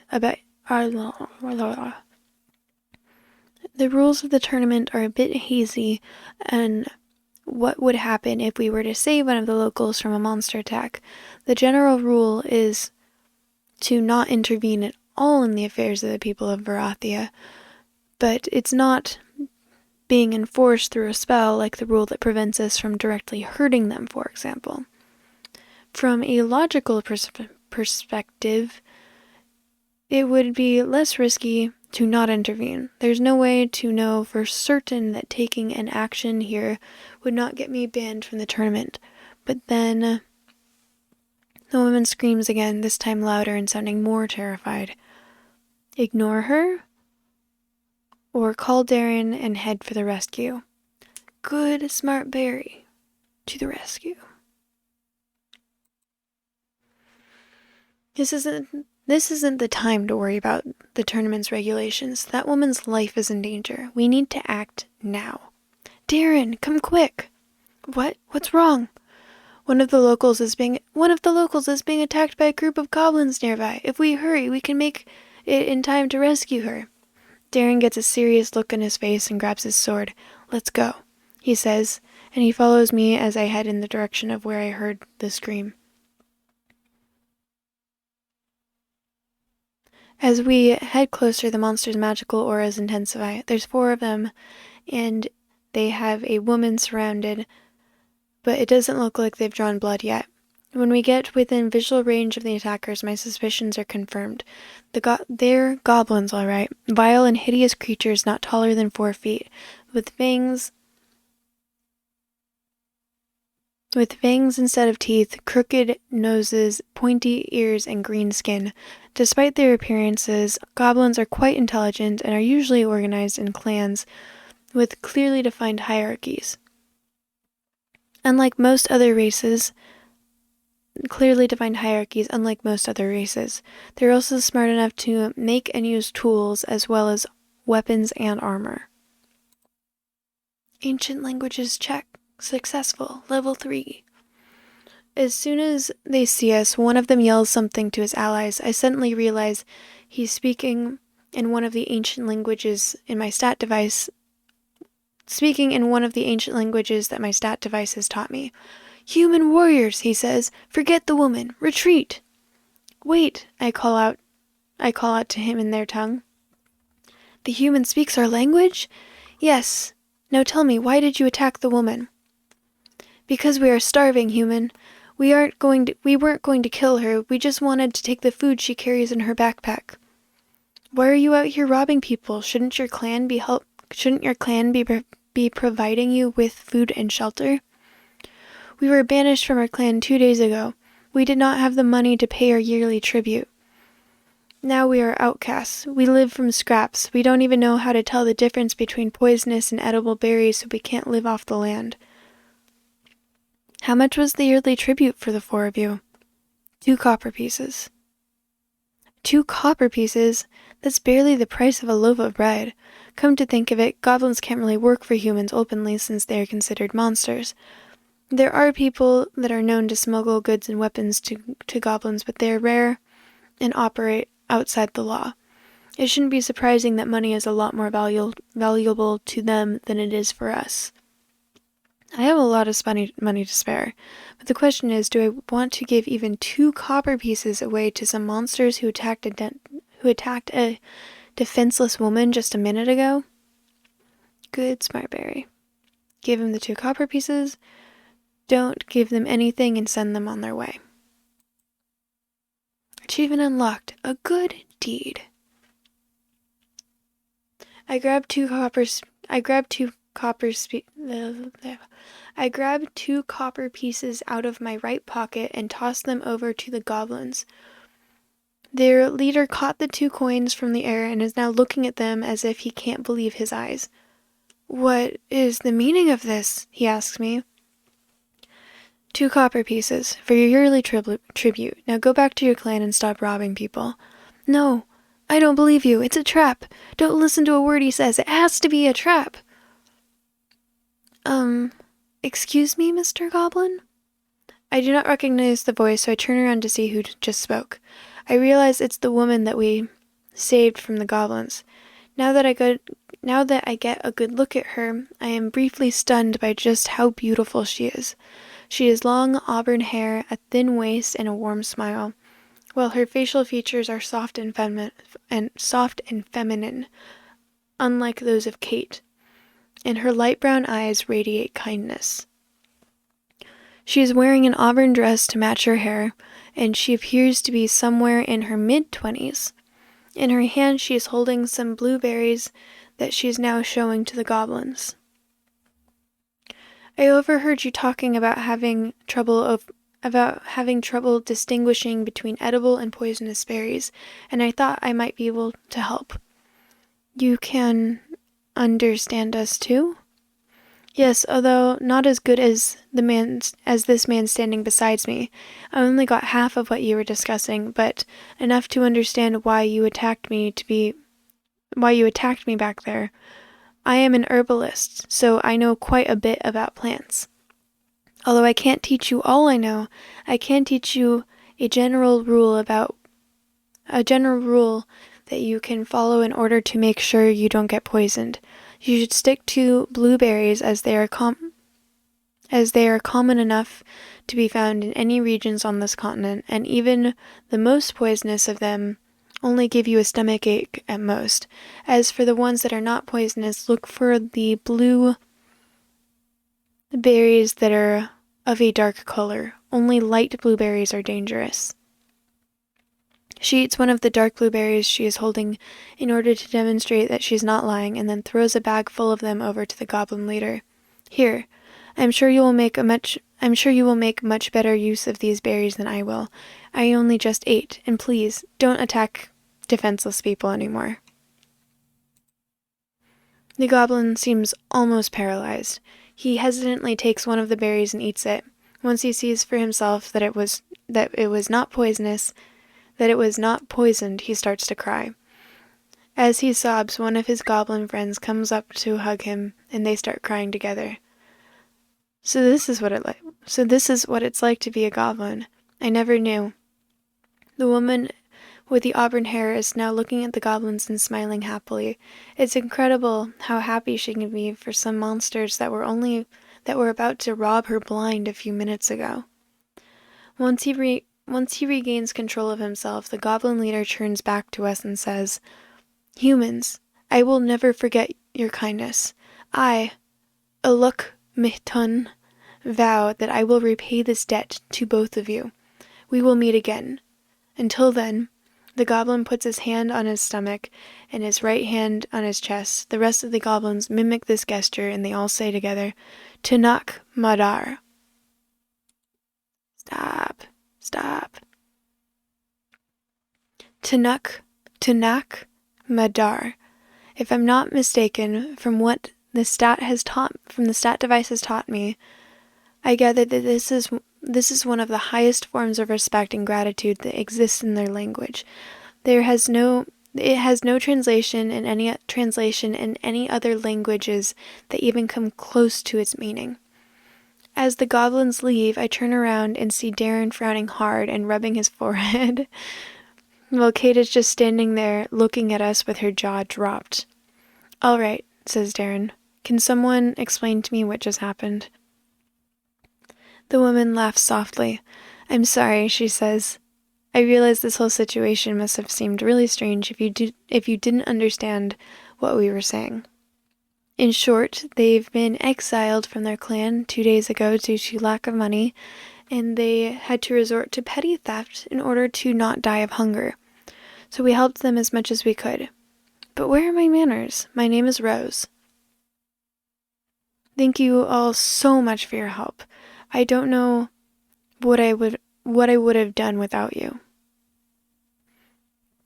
"All in the day's work. You were lucky that we managed to make it in time. No problem. We love helping people, but we also accept donations." Okay. Not that one, probably.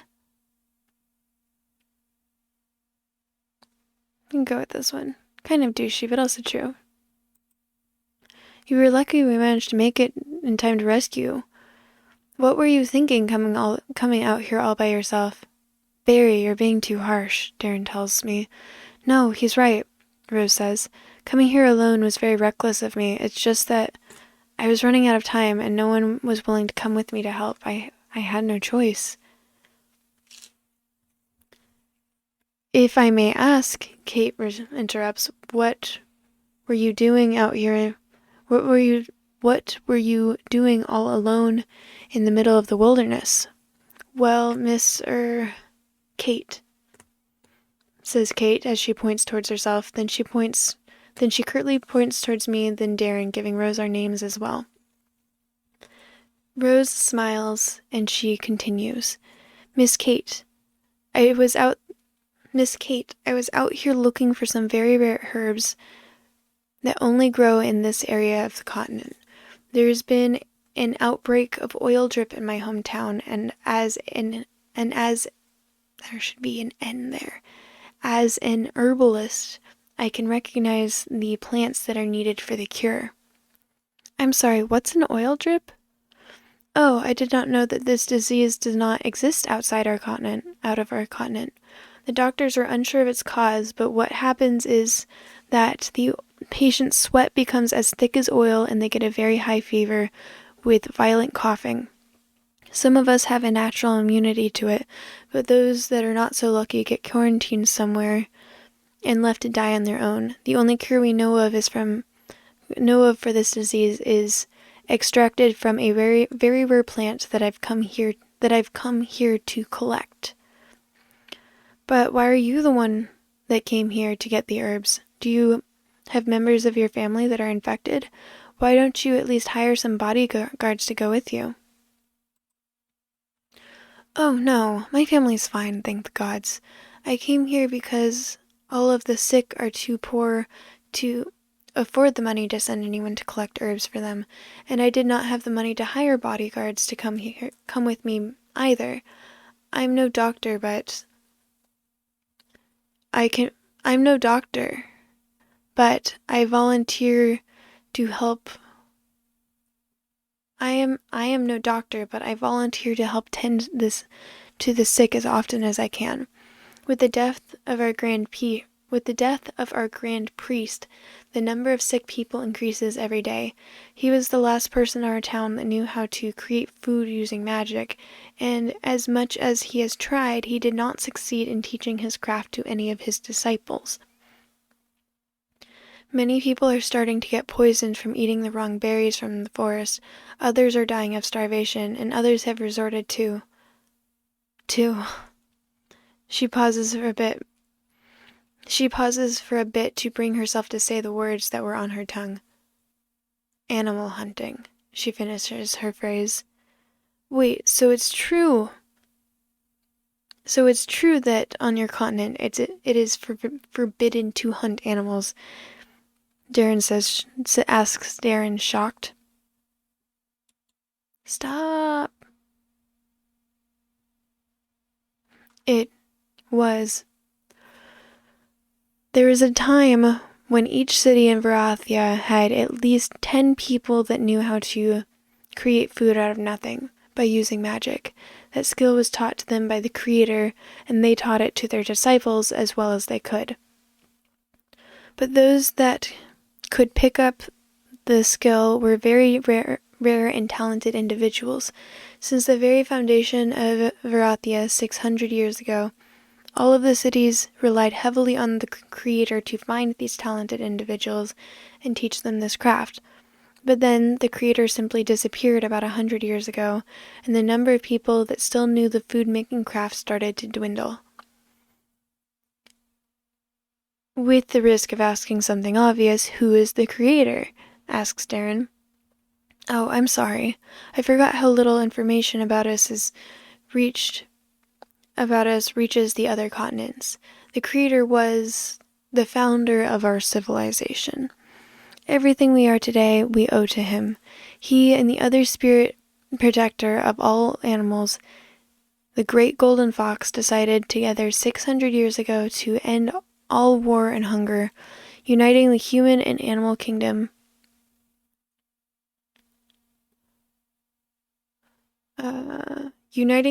Human and animal kingdom and leading them into an age of peace and prosperity.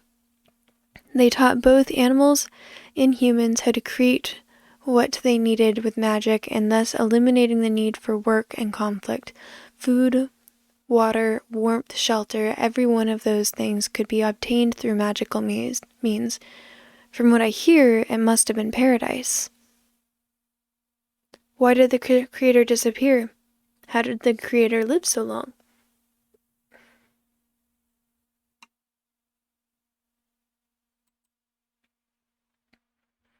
How did the creator live so long? From what you're telling us, he must have lived for at least a few hundred years. Yes, that is one of the reasons why there are more and more people that don't even believe in his existence anymore. It's already been a long time since he disappeared, and he didn't really show himself to many people before either.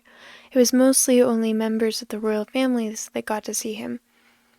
There are many that say that the creator was simply an invention of the kings, and that they're using his disappearance as an excuse in order to keep the power to create food for themselves. In some of the cities, these groups of people have started rebelling against their kingdoms and are on the brink of civil wars. But I must be boring. She pauses. But I must be boring you with these stories. Thank you all again from the bottom of my heart for rescuing me back there. I only wish that there was something I could offer you in return. Darren grins. Well, you'll have to think about that on your way home, because we're coming with you. What? Says Kate. That sounds like a great idea.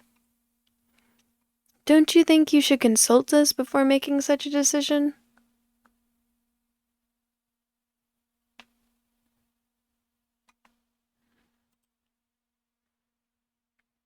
You too? Kate asks me, disappointed.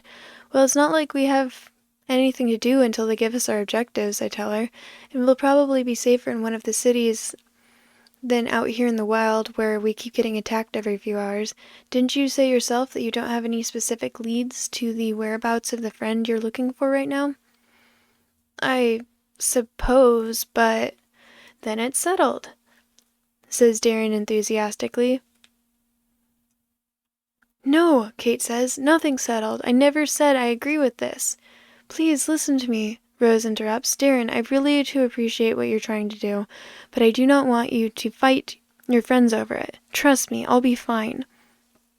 I know I may seem like I didn't know what I was doing back there, but in reality, I've walked these roads by myself before. I've purposely avoided all the areas that are frequented by monsters or bandits, and have done plenty of research ahead of time. The only reason I ran into those goblins was because they were a rogue group far away from any other goblin encampments. It won't happen again. Be quiet for a second, Kate says. Do you hear that?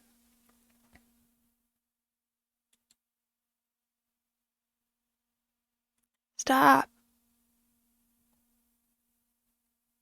Now that she mentions it, I can hear a faint whistling, although I don't recognize the tune. It's getting closer.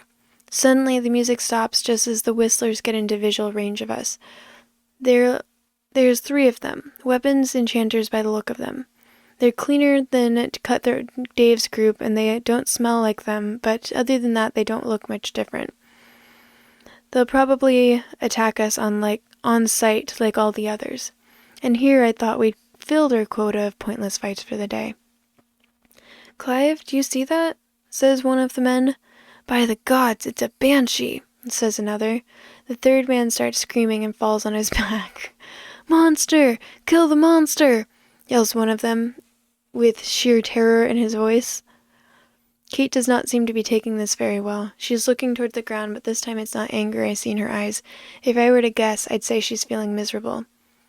The man named Clive is now rushing and screaming towards Kate, with the sword in his hand, ready to run her through. Darren readies his own sword. But before he gets to act, it is Rose that puts herself between Kate and the attacking mage. Stop! She yells, and the mage named Clive stops in his tracks. Get out of my way, woman, he says, or I'll kill you along with that monstrosity you're so keen on defending. You can't hurt her. I won't let you. I owe her for saving my life, and you can't hurt me either. I am a citizen of Varathia. Ha, you think their dumb rules can stop me? I've murdered people before. I'll teach you a little trick. As long as they don't catch you in the act, they have no real proof. What, you don't really believe in their fairy tales about their spells somehow teleporting me away before I kill you, do you? Anyone smarter than a rat would be able to tell that's just a bluff. He's right.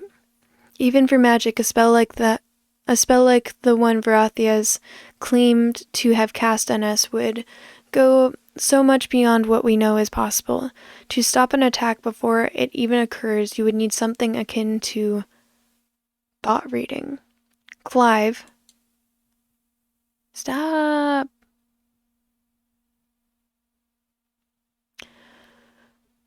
Clive, one of the other men says, maybe you should let her be. We shouldn't be going around attacking locals on our second day. Don't worry, I won't be attacking her, Clive says with a wicked grin. I'm just going to teach this little whore her place. No! Darren shouts as he runs towards Rose. At the same time, Kate extends her arm towards Clive with an ice cone and an ice cone is slowly coming out of her palm. Clive quickly slashes his knife at Rose's face and she instinctively closes her eyes. The mage stops his strike mere inches away from his target, and his whole body starts vibrating loudly as it gets enveloped in a white light. Ah, shit, he starts to say as he gets teleported out of the continent and away from the tournament. What did you do to Clive, you filthy... As the man who started to talk was immediately interrupted by one of Kate's ice cones that went through his right shoulder. Normally, I wouldn't think twice about killing scum like you, Kate says, but I'd rather spare Rose from witnessing a gruesome bloodbath. So, I'm offering you a chance to retreat. What do you say? Man with the ice cone in his right shoulder is grinding his teeth. Forget the Banshee, he says to his comrade. Let's get the hell out of here. Once the two of them get far enough away, Kate turns to Rose and says, I've changed my mind. I would be honored to serve as your escort until you reach your hometown. I'm sorry for having misjudged you. What you just did was very brave and heroic. Really? Because to me it just seems reckless and stupid. Since when do you appreciate bravery and heroism? Kate, who is standing right beside me, punches me in my right shoulder. Her punch is strong enough to leave a decent bruise. Damn it, Kate, have you ever heard of moderation? Shut up, you asked for it. I was trying to be nice and you ruined the moment. Yeah, well, being nice doesn't suit you. Now punching people, on the other hand... Rose lets out a giggle, which catches our attention. I'm sorry, she smiles. It's just that you reminded me of my little brother and sister who always have fights like this. You two seem really close. Kate is blushing. This is the first time I've seen her blush since I met her yesterday. It kind of suits her. I can see why, Darren says, grinning. Barry's been smitten with Kate ever since he first laid eyes on her. You what? Kate asks me, taking Darren's joke a little too seriously. Hey now, you'll have to continue this conversation later in private. Now that there's 4 of us, we'll need to rethink our battle strategy. We need to make sure nothing happens to Rose if we ever encounter any monsters on our way to her hometown. So we ended up spending the rest of the morning on discussing different tactics and stratagems. Next chapter. Alrighty. Well, this is about to be a 5-hour stream, so I'm going to call it here.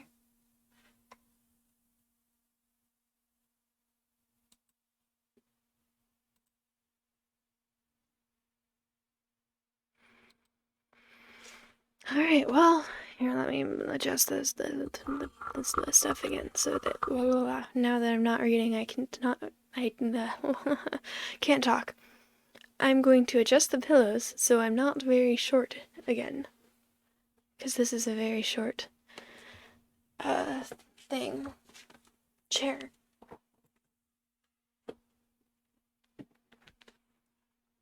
I adjust the pillows earlier. So, oh gosh, that's not comfortable. Okay, that's better. I adjusted the pillows earlier so that I could like read with better posture, but now I want you guys to be able to see me better, so. Oh boy. Well, I mean, last time I did this, my throat was very sore by the end of my stream, and that's not the case now, so clearly I'm getting better at it, which is cool. Anyways, do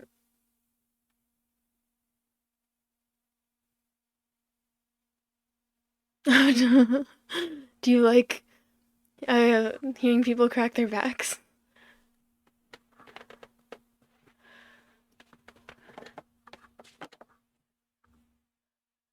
Normally I crack way more than that. I can crack all the... Okay, I don't need to do that.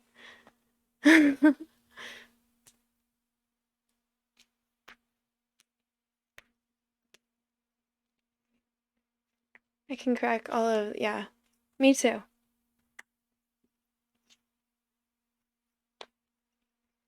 I don't know if you can even hear it though.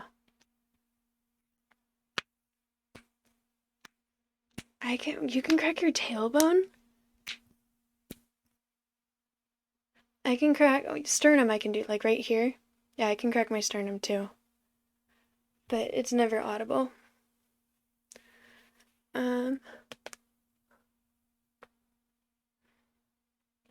Normally my back cracks enough that people are, like, concerned.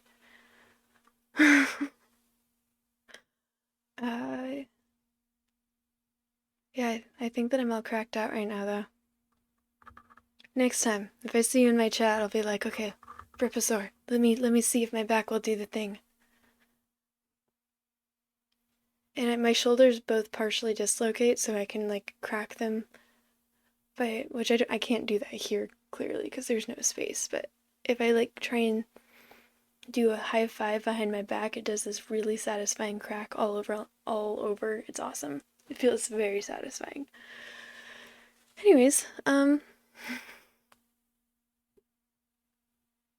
okay. Well, I'm glad you were able to tune in. I'm not sure how much of the story you heard, but if people are liking this, then I will definitely keep doing it. Especially now that I'm getting better at reading out loud and it's not hurting my voice as much as it did the first time. Because I'm never really sure. I know that if people won't be interacting with me much if I'm reading out loud, but because no one's interacting with me, I'm not sure if people are actually enjoying listening to it. So, yeah. Anyways.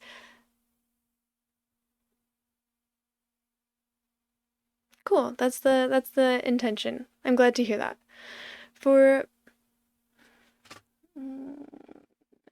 It looks like ad's about to start. It warned me for once.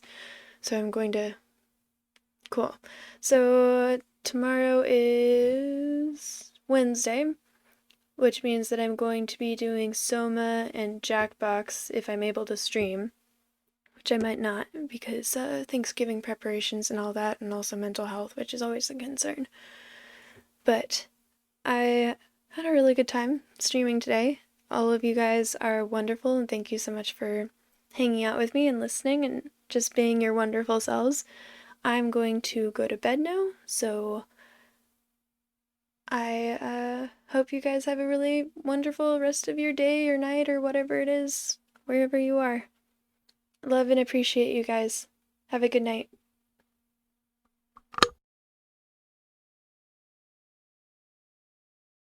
That's okay. Next time. I'll be here. Bye.